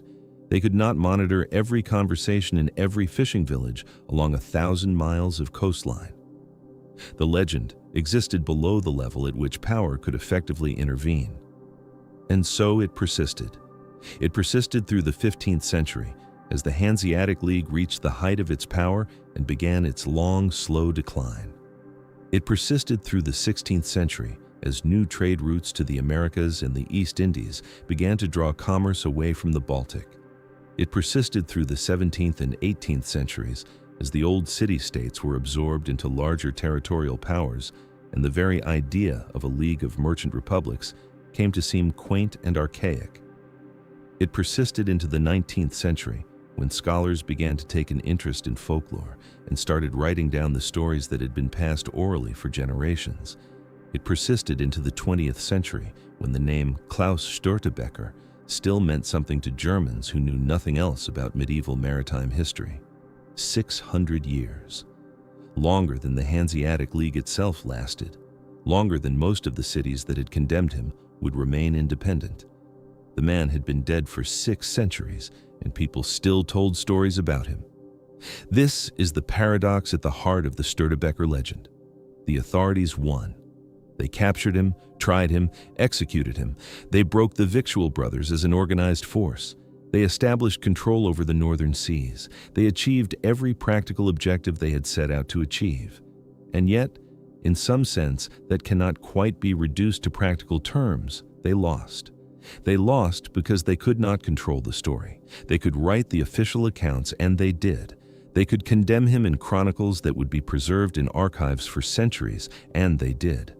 But they could not stop people from telling different stories in places where no archive would record them. They could not prevent the executed pirate from becoming a folk hero. They could not keep his headless body from walking through the popular imagination forever. The legend, in this sense, is not just a story about Klaus Störtebeker. It is a story about the limits of power, about what authorities can and cannot control, about the persistence of memory in the face of official attempts to shape it. The Hamburg Council could take a man's head. They could not take his legend. And perhaps that is the deepest meaning of the walking corpse. Not that Störtebeker literally walked after his execution. No one believes that. But that his story kept walking after the authorities thought they had ended it. That the ideas the Victual Brothers represented, equality, solidarity, resistance to merchant power, kept walking through history long after the men who embodied them had been buried or rotted on their pikes. Ideas are harder to kill than men. The Hanseatic League learned this. Every power that has tried to suppress a popular movement by executing its leaders has learned it eventually. You can kill the person. You cannot necessarily kill what they stood for. Sometimes the execution itself becomes the thing that immortalizes the idea. The spectacle of power destroying what it fears only demonstrates how much it fears it. Klaus Störtebeker walked 11 steps after his head was struck off in the legend. In historical reality, his story has walked for more than 600 years and shows no sign of stopping. The Hanseatic cities did not think in these terms, of course. They thought in terms of cargo weights and shipping routes and profit margins and the practical necessities of maintaining order in a commercial system that depended on the free movement of goods across water. They had a pirate problem. They solved the pirate problem. They moved on to other problems. But the songs kept being sung.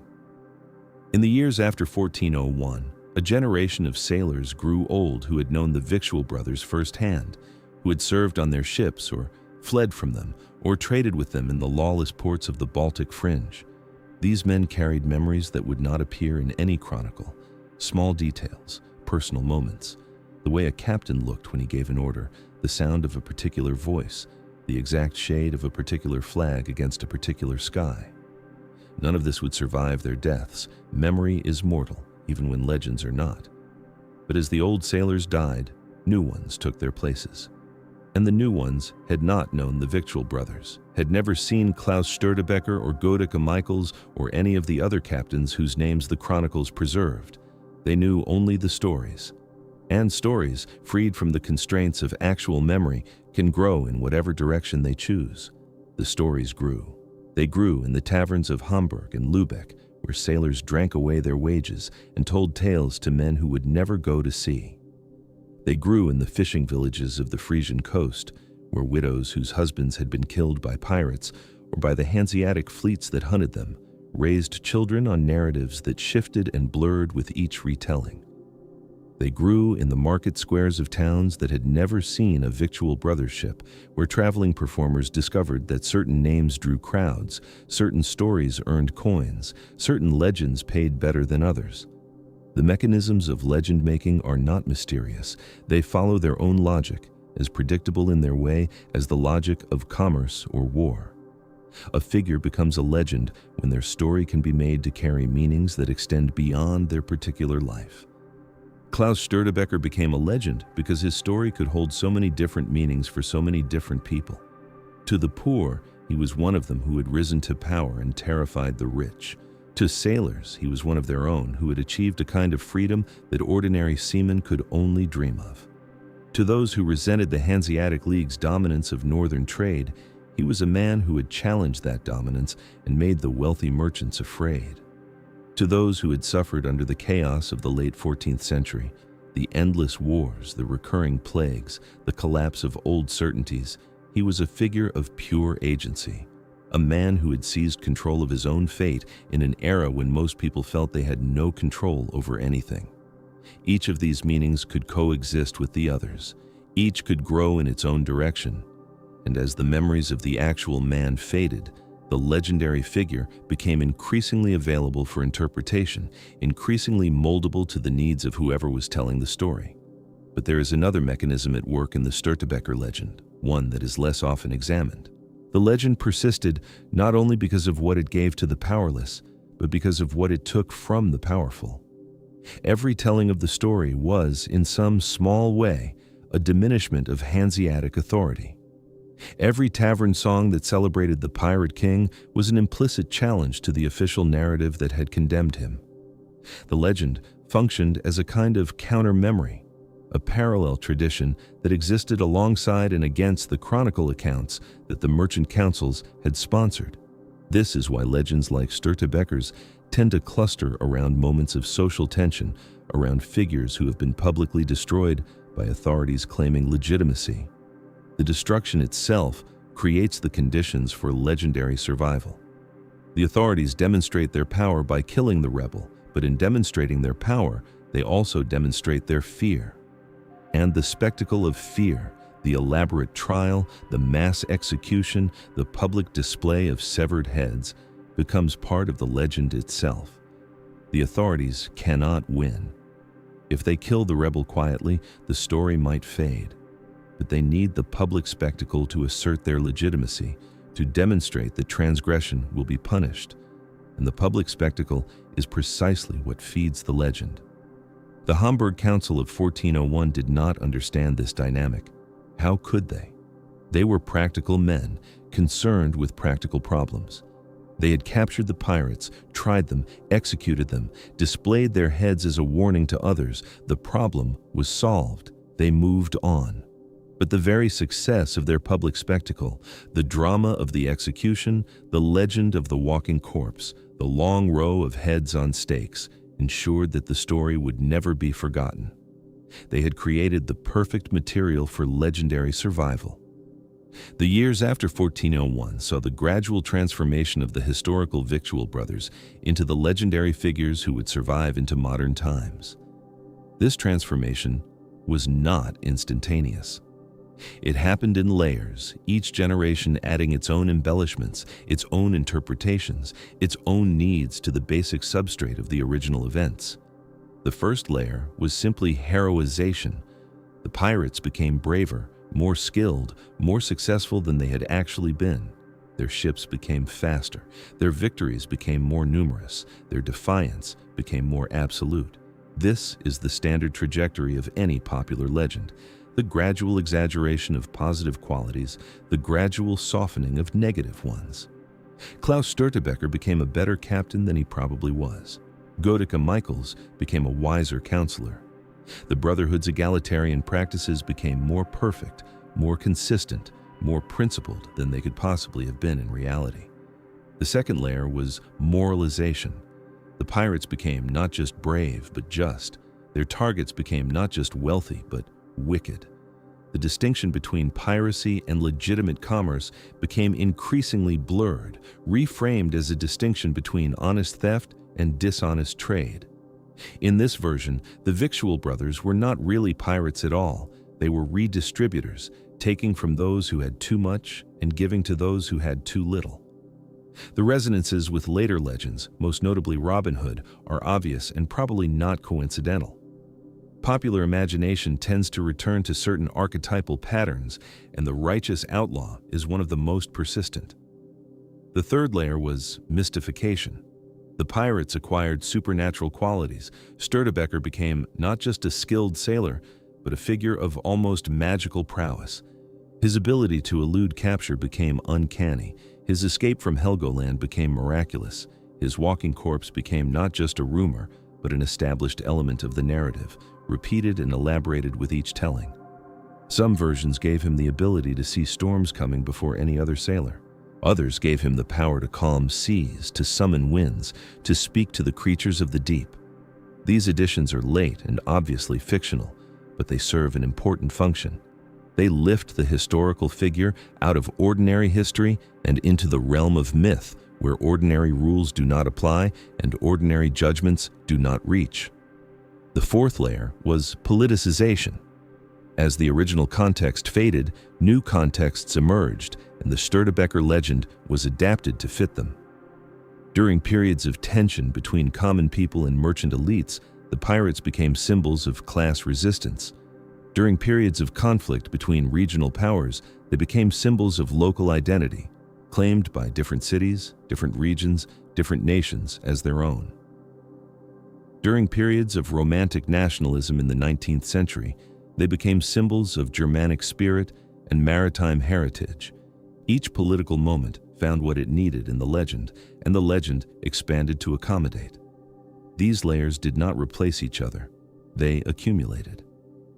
A 19th century telling of the Störtebeker story might include elements from all four layers simultaneously: heroic exaggeration, moral justification, supernatural mystification, and political appropriation, all woven together into a single narrative that felt coherent, even though its components came from different centuries and served different purposes. But beneath all the layers, beneath all the accumulated embellishment and interpretation, something of the original story persisted. The Wismar grain raids, the Brotherhood's pact, the years of successful piracy, the Hamburg betrayal, the mass execution, the severed heads, the walking corpse. These elements remained constant through every retelling, the hard kernel around which all the softer accretions gathered.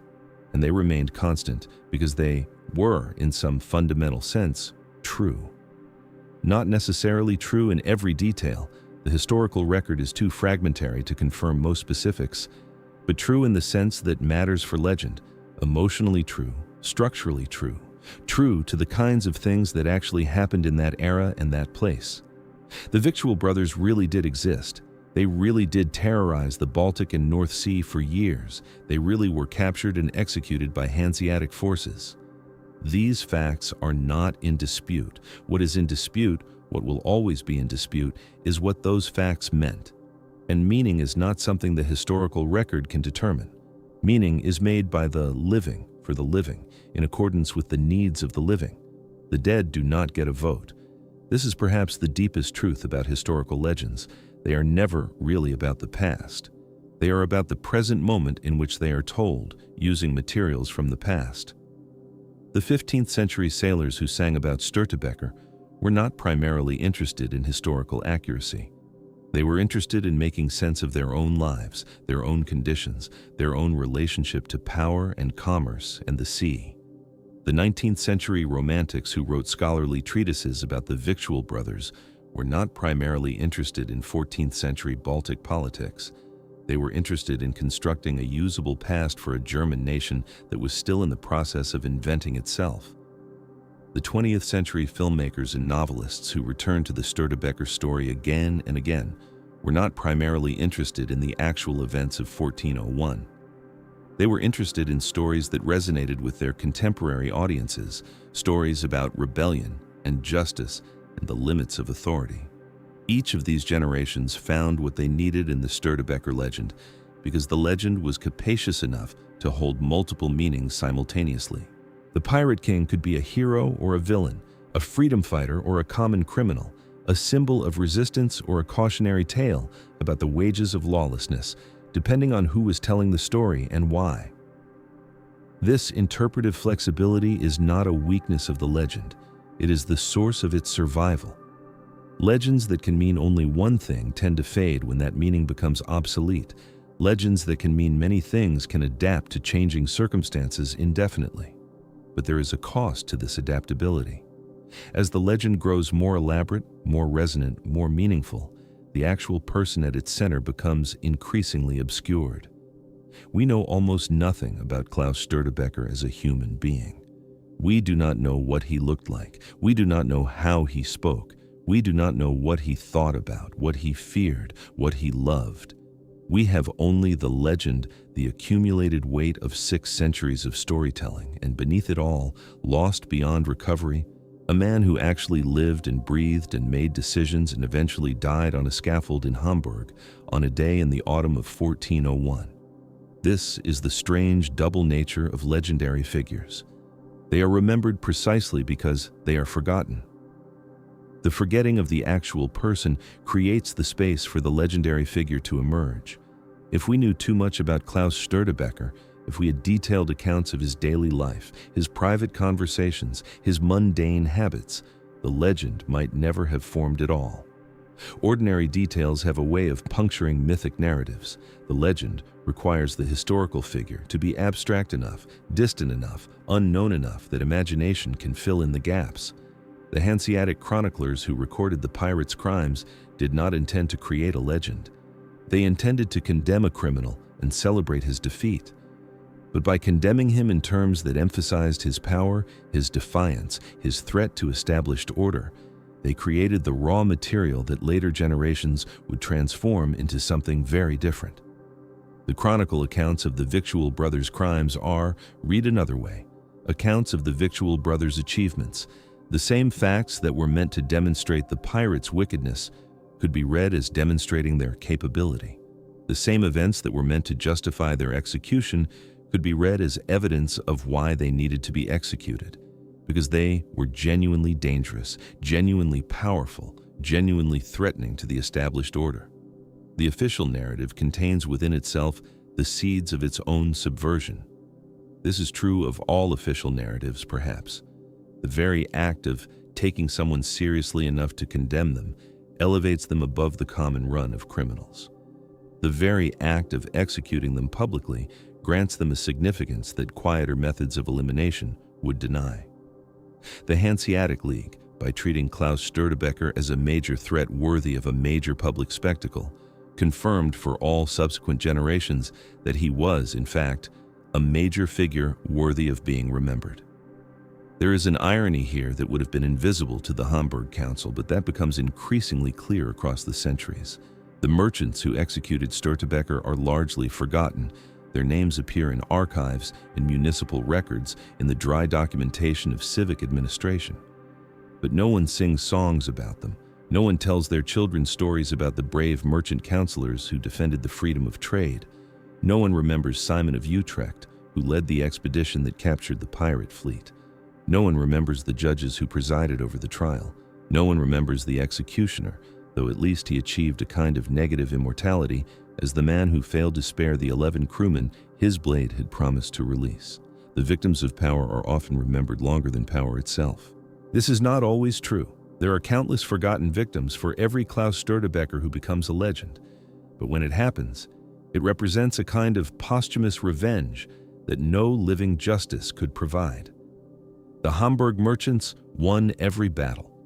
They captured the ships, seized the treasure, executed the captains, and restored order to the northern seas. But they lost the war for memory. They became footnotes in a story that was no longer about them. Their victory became merely the occasion for their enemy's legendary death. We should not romanticize this. The merchants were not monsters, and the pirates were not saints. The Hanseatic League built the commercial infrastructure that would support Northern European prosperity for centuries. The Victual Brothers killed people, stole from them, terrorized communities that had done nothing to deserve terrorization. The moral calculus here is not simple, and any honest account must resist the temptation to make it simple. But the legend does not care about moral calculus. The legend cares about drama, about emotion, about the resonance between past events and present needs. And in the vocabulary of legend, the underdog who loses is always more compelling than the powerful who win. The rebel executed by authority always has more narrative potential than the authority that executed them. This is not fair, it is not historically accurate, but it is how popular memory works, and no amount of scholarly correction has ever succeeded in changing it. The Störtebeker legend, in this sense, is not unique. It is one instance of a pattern that repeats across cultures and centuries. The righteous outlaw, the noble bandit, the rebel who defies unjust power and dies for it and becomes immortal in the telling. These figures populate the folkloric traditions of every society that has experienced significant inequality, which is to say, every society that has ever existed. They serve a psychological function that is apparently universal: the vicarious experience of defiance, the imaginative participation in resistance that most people will never actually perform. This is not escapism, or rather, it is escapism, but escapism of a particular and important kind. The legends of outlaws and rebels provide an imaginative space in which the constraints of ordinary life can be temporarily suspended. They allow people who have no realistic hope of challenging the systems that govern their lives to experience, for the duration of a song or a story, what such challenge might feel like. This experience is not nothing. It does not change material conditions, but it changes how people feel about those conditions. And how people feel about their conditions is, in the long run, one of the factors that determines whether those conditions will change. The Hanseatic League eventually declined. Its dominance of northern trade eroded over the 16th and 17th centuries, challenged by the rise of nation-states, by shifts in trade routes, by the emergence of new commercial powers that did not play by Hanseatic rules. By 1669, the last formal assembly of the League dissolved what remained of the organization. The great merchant cities continued to exist, continued to trade, continued to prosper, but the unified commercial system that had crushed the Victual Brothers was itself crushed by historical forces that the 14th century merchants could not have imagined. And through all of it, the legend of Klaus Störtebeker persisted. It persisted because it served needs that did not disappear when the Hanseatic League did. It persisted because every generation found new reasons to tell the old story. It persisted because the walking corpse, that impossible image of defiance continuing beyond death itself, spoke to something deep in the human imagination that has nothing to do with Baltic trade routes or 14th century politics. The physical remains of the Victual Brothers' world have largely vanished. The ships they sailed have rotted. The ports they raided have been rebuilt a dozen times. The execution ground in Hamburg has been paved over, built upon, transformed beyond recognition. Even the skulls that were supposedly displayed on the Grasbrook have disappeared, though a skull purporting to be Störtebeker's was kept and displayed for centuries, a relic of dubious provenance that served as a physical anchor for the legend. But physical remains are not what legends require. Legends require only that they be told, and that each telling be compelling enough to ensure another telling after it.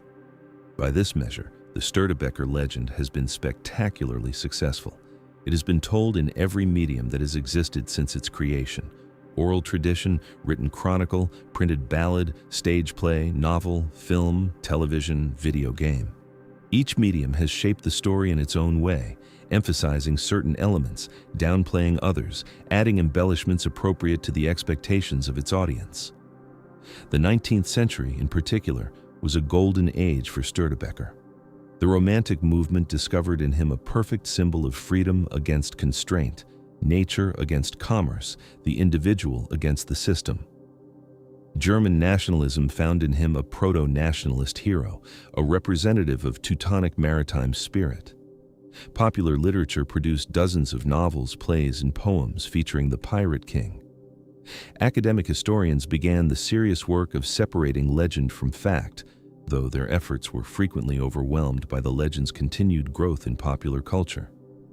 The 20th century added darker tones to the portrait. 2 world wars passed over the landscapes where Störtebeker had once sailed, and each left its residue on how the legend was understood. The Nazis, with their appetite for appropriating any Germanic figure who could be pressed into service as a racial hero, attempted to claim him. They saw in the Victual Brothers a prototype of Nordic warrior brotherhood, a band of Aryan seamen striking against foreign commercial interests. This interpretation required ignoring almost everything that was actually known about the Brotherhood, its multinational composition, its mercenary origins, its criminal opportunism. But ideological appropriation has never required historical accuracy. After 1945, the legend bifurcated along the fault line of German division. In the West, Störtebeker became a figure of popular entertainment, appearing in films and adventure novels that emphasized the romantic and rebellious elements of the story. In the East, the German Democratic Republic found a different use for him. The Marxist-Leninist interpretation saw in the Victual Brothers an early expression of class struggle, a proletarian uprising against mercantile capitalism. Störtebeker became a people's hero, a fighter against economic exploitation, a medieval precursor to socialist revolution. The GDR produced its own Störtebeker films and literary treatments, and the annual Störtebeker Festival in Ralsvik on the island of Rügen became one of the largest outdoor theatrical productions in Europe. The festival continues to this day, decades after the state that created it ceased to exist. What is remarkable is not that different eras and ideologies have interpreted the legend differently. This is what happens to all legends. What is remarkable is that the legend has remained vital enough to be worth interpreting at all. Many medieval figures have been forgotten entirely. Many have survived only as names in academic texts, subjects of specialist interest, but no popular resonance. Störtebeker belongs to a much smaller category, the figures who have become genuinely folkloric, who exist in popular consciousness as archetypes rather than as historical individuals. In this, he stands alongside Robin Hood, alongside Ned Kelly, alongside Pancho Villa. The specific details of his actual life matter less than the pattern he represents. But the specific details do matter to us now, if only because they reveal how much the legend has transformed them. The execution of 1401 was, in its actual occurrence, almost certainly much simpler and more brutal than the legend allows. The walking corpse is physiologically impossible. The promised pardon for 11 crewmen is almost certainly invented, or at best a misremembered fragment of some other story attached to this one. The 73 beheadings in a single day may be historically accurate. Mass executions were not uncommon in medieval justice, and the administrative records do suggest a large-scale event, but the details of how they were conducted have been embellished beyond recovery. What remains when the embellishments are stripped away is stark. A group of men were captured, tried, condemned, and killed. Their bodies were displayed as a warning. Their leader's head was mounted on a stake. These things happened. They happened in a specific place, on a specific day, to specific human beings who experienced them as they were happening. The experience of dying is not improved by becoming legendary. Klaus Störtebeker, whoever he actually was, whatever name he was actually born with, experienced the approach of death in October 1401. He experienced the days or weeks of imprisonment that preceded the execution. He experienced the trial, such as it was. He experienced the walk to the execution ground, the sight of the apparatus that would kill him, the presence of the crowd that had gathered to watch. He experienced the hands of the executioner positioning him, the brief pause before the blade fell. And then he experienced nothing at all, because there was no longer a him to experience anything. This moment, the moment of actual death, is where legend and history diverge most completely. History records that Klaus Störtebeker was beheaded in Hamburg in October 1401. This is a fact. It can be established with reasonable confidence from contemporary sources. But what history cannot record is what that death felt like from the inside, what thoughts passed through the mind of the condemned man in his final moments, whether he felt fear or defiance or resignation or some emotion that has no name. These questions are permanently unanswerable. They are the silence at the center of every historical narrative, the point where evidence ends and imagination must either step in or step back. The legend steps in. The legend provides the defiance, the courage, the impossible physical feat that transforms a squalid judicial murder into a triumph of human spirit. The legend gives us what we want from the story. A hero who does not break, who remains himself to the very end and beyond, who defeats his enemies even in the moment of his destruction. This is a lie, in the sense that it did not happen. But it is also a truth, in the sense that it expresses something genuine about what human beings hope for themselves and fear that they could not achieve. The crew members who died alongside Störtebeker have been almost entirely forgotten. Their names, if they were ever recorded, have not survived. They were not legendary. They were merely dead. The mass execution that followed their leaders was experienced by dozens of individual human beings, each of whom had his own life, his own history, his own reasons for being there, his own final moments of consciousness. None of this has been preserved. They exist in history only as a number, a count of the executed, a demonstration of the scale of Hamburg's vengeance. This is normal. This is what happens to most people who die, even in circumstances that are historically significant. The preservation of individual identity across centuries is extraordinarily rare. It requires not just that someone record your name, but that they record it in a medium that survives, that later generations find interesting enough to copy and preserve, that still later generations continue to find worth remembering. Most people who have ever lived fail one or more of these tests. They disappear into the aggregate, becoming data rather than individuals, statistics rather than stories. The question of why Störtebeker passed these tests while his crewmen did not has no single answer. Partly it was circumstance. He was the leader, the named figure, the one whose death was symbolically important rather than merely numerous. Partly it was the legend that attached to him. The walking corpse story was sufficiently striking to ensure its own repetition. Partly it was the needs of later generations who required a figure onto whom they could project their own values and grievances. But partly, too, it may have had something to do with the actual man, with some quality of personality or action that made him memorable to those who knew him, that caused them to speak of him after his death in terms that ensured that he would be spoken of again. We cannot know this. We cannot know whether Störtebeker was actually charismatic, actually brave, actually possessed of the qualities the legend attributes to him. The sources are too late, too filtered, too shaped by the legend's own requirements. But we can observe that legends do not attach themselves randomly. There are thousands of medieval figures who committed acts similar to Störtebeker's, but generated no legends at all. Something about this man, or about the specific circumstances of his career and death, triggered the legendary process. What that something was remains permanently opaque. The skull that was displayed in Hamburg for centuries, and that is now held in the Museum für Hamburgische Geschichte, has been subjected to modern forensic analysis. The results are inconclusive. The skull is of the right approximate age. It is consistent with the historical period. It shows evidence of decapitation. But whether it is actually the skull of the man who led the Victual Brothers, whether the bone that researchers have studied is the same bone that once housed the consciousness of Klaus Störtebeker, cannot be determined. We hold a skull and call it by a name, but names are attached by us, not inherent in the object. The last ships of the Victual Brothers, those that escaped the Hamburg fleet, vanished into the wider world of late medieval maritime disorder. Some of their crews probably joined other pirate groups. Some probably returned to legitimate maritime work. Some probably died in subsequent engagements with hostile fleets.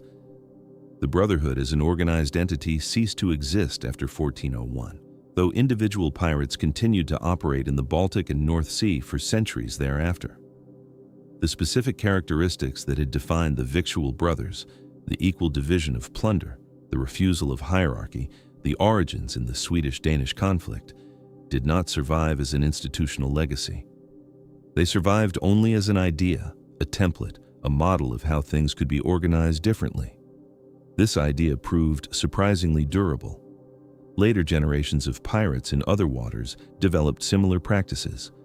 The Caribbean buccaneers of the 17th century established articles of agreement that specified equal shares for all crew members. The pirates of the Golden Age drew up written constitutions that guaranteed democratic participation in major decisions. Whether these later pirates knew of the Victual Brothers, whether they were consciously drawing on a Baltic precedent or independently inventing similar solutions to similar problems, cannot be determined. But the structural similarities are striking. The same pressures, the need to maintain crew loyalty, the absence of legitimate authority, the necessity of collective action in dangerous circumstances, seem to produce similar institutional responses across different times and places. The Hanseatic League, for its part, continued for more than 2 centuries after Störtebeker's death. It remained the dominant commercial power in Northern Europe through the 15th century and into the 16th, but the forces that would eventually destroy it were already gathering. The centralization of state power in the kingdoms surrounding the Baltic and North Seas gradually eroded the League's ability to operate as an independent political actor. The discovery of new trade routes to Asia and the Americas shifted the center of European commerce away from the northern seas. The rise of the Dutch Republic created a new kind of commercial power, one that combined state authority with mercantile enterprise in ways the League had never achieved. By the time of the final League Assembly in 1669, the organization had been reduced to a shadow of its former self. Only a handful of cities sent representatives. The great commercial empire that had once stretched from London to Novgorod had contracted to a few northern German ports, and even these were increasingly oriented toward their territorial sovereigns rather than toward each other. The League did not die in dramatic collapse. It faded slowly over generations until one day it simply was not there anymore. The cities themselves, of course, continued. Hamburg continued. Lübeck continued. Bremen, Rostock, Wismar, Stralsund, all continued. They are still there, some of them still significant ports, all of them still bearing the architectural and cultural traces of their Hanseatic past.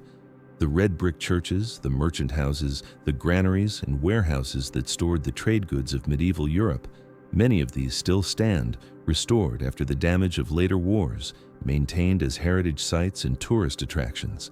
A visitor to Lübeck today can walk streets that Störtebeker might have walked, though every building along them has been rebuilt and the cobblestones replaced a dozen times. The execution site in Hamburg has undergone even more dramatic transformation. The Grasbrook, once a spit of land outside the city walls, has been developed and redeveloped beyond recognition. The Hafen City project of the early 21st century converted the area into one of Europe's largest urban regeneration zones, filled with modern architecture, upscale residences, museums, and commercial spaces. Somewhere beneath the Elbphilharmonie concert hall, beneath the design studios and the corporate headquarters and the expensive apartments, is the ground that once absorbed the blood of 73 pirates. The ground does not remember. Ground never does, but people remember. Or rather, people have constructed a memory, a story that they tell themselves about what happened in this place 6 centuries ago. The memory is not accurate. It never was accurate. It was shaped from the beginning by the needs and expectations of those who transmitted it, and it has been reshaped by every generation since. But accuracy is not what memory is for. Memory, cultural memory, collective memory, legendary memory, is for making the past usable, for extracting from the chaos of what actually happened a pattern that serves the needs of the present. The pattern that generations have extracted from the story of Klaus Störtebeker is simple enough. It is the pattern of the outlaw who resists, who refuses to submit, who maintains his dignity to the end and beyond.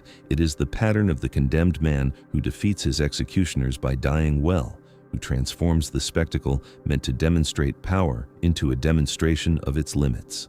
It is the pattern of the body that will not lie down, the head that will not stop speaking, the spirit that cannot be killed because it was never merely physical.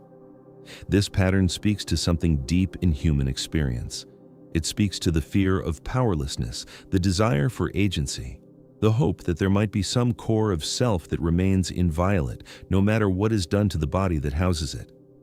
It speaks perhaps to the fear of death itself, the hope that something might persist, might continue, might walk past the kneeling witnesses and prove that the executioner's blade is not the final word. Whether this hope is warranted is a question that lies beyond the scope of history. History deals with evidence, with what can be documented and analyzed and reasonably inferred.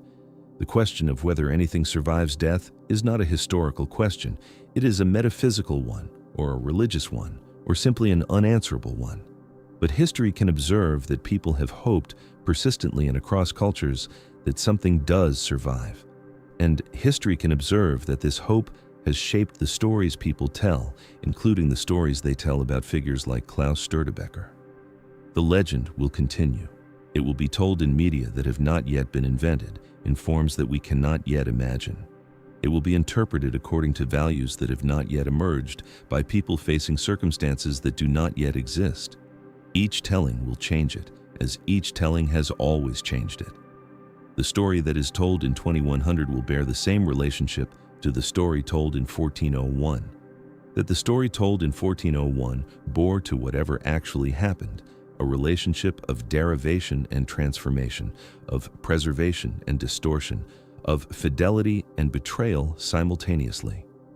And somewhere in all of these tellings, across all of these centuries, something persists. Not the man himself. The man himself ended in Hamburg on a day in October when a blade separated his head from his body. But something about the man, or about the story of the man, or about the needs that the story of the man serves. Something that proved capable of surviving its original context and establishing itself in new contexts, across generations, across languages, across media, across political systems that rise and fall while the legend continues. The sea has not changed. The Baltic and the North Sea are the same bodies of water they were 6 centuries ago, give or take the variations of climate and coastline. The tides still move according to the same lunar cycles. The winds still blow from the same compass points, driven by the same atmospheric patterns. The same waters that carried the ships of the Victual Brothers carry container ships now, and tankers and ferries full of tourists moving between ports that were once battlegrounds. The sea does not remember the ships that have sailed it. The sea does not remember anything. The sea simply is, enduring, indifferent, the surface beneath which all sinkings disappear. But above the surface, in the warm and temporary realm where humans live and die and tell each other stories, the remembering continues. A man was born, probably in northern Germany, probably in the second half of the 14th century. He went to sea. He joined a brotherhood of pirates in the midst of a dynastic conflict. He raided and plundered and accumulated a fortune that he divided with his crew. He was captured by his enemies. He was condemned. He was killed. His head was displayed as a warning. And then the story began. And the story is still being told. The executioner raised his blade. The crowd fell silent. The body of Klaus Störtebeker stood headless in the Hamburg sun. And then, impossibly, it moved.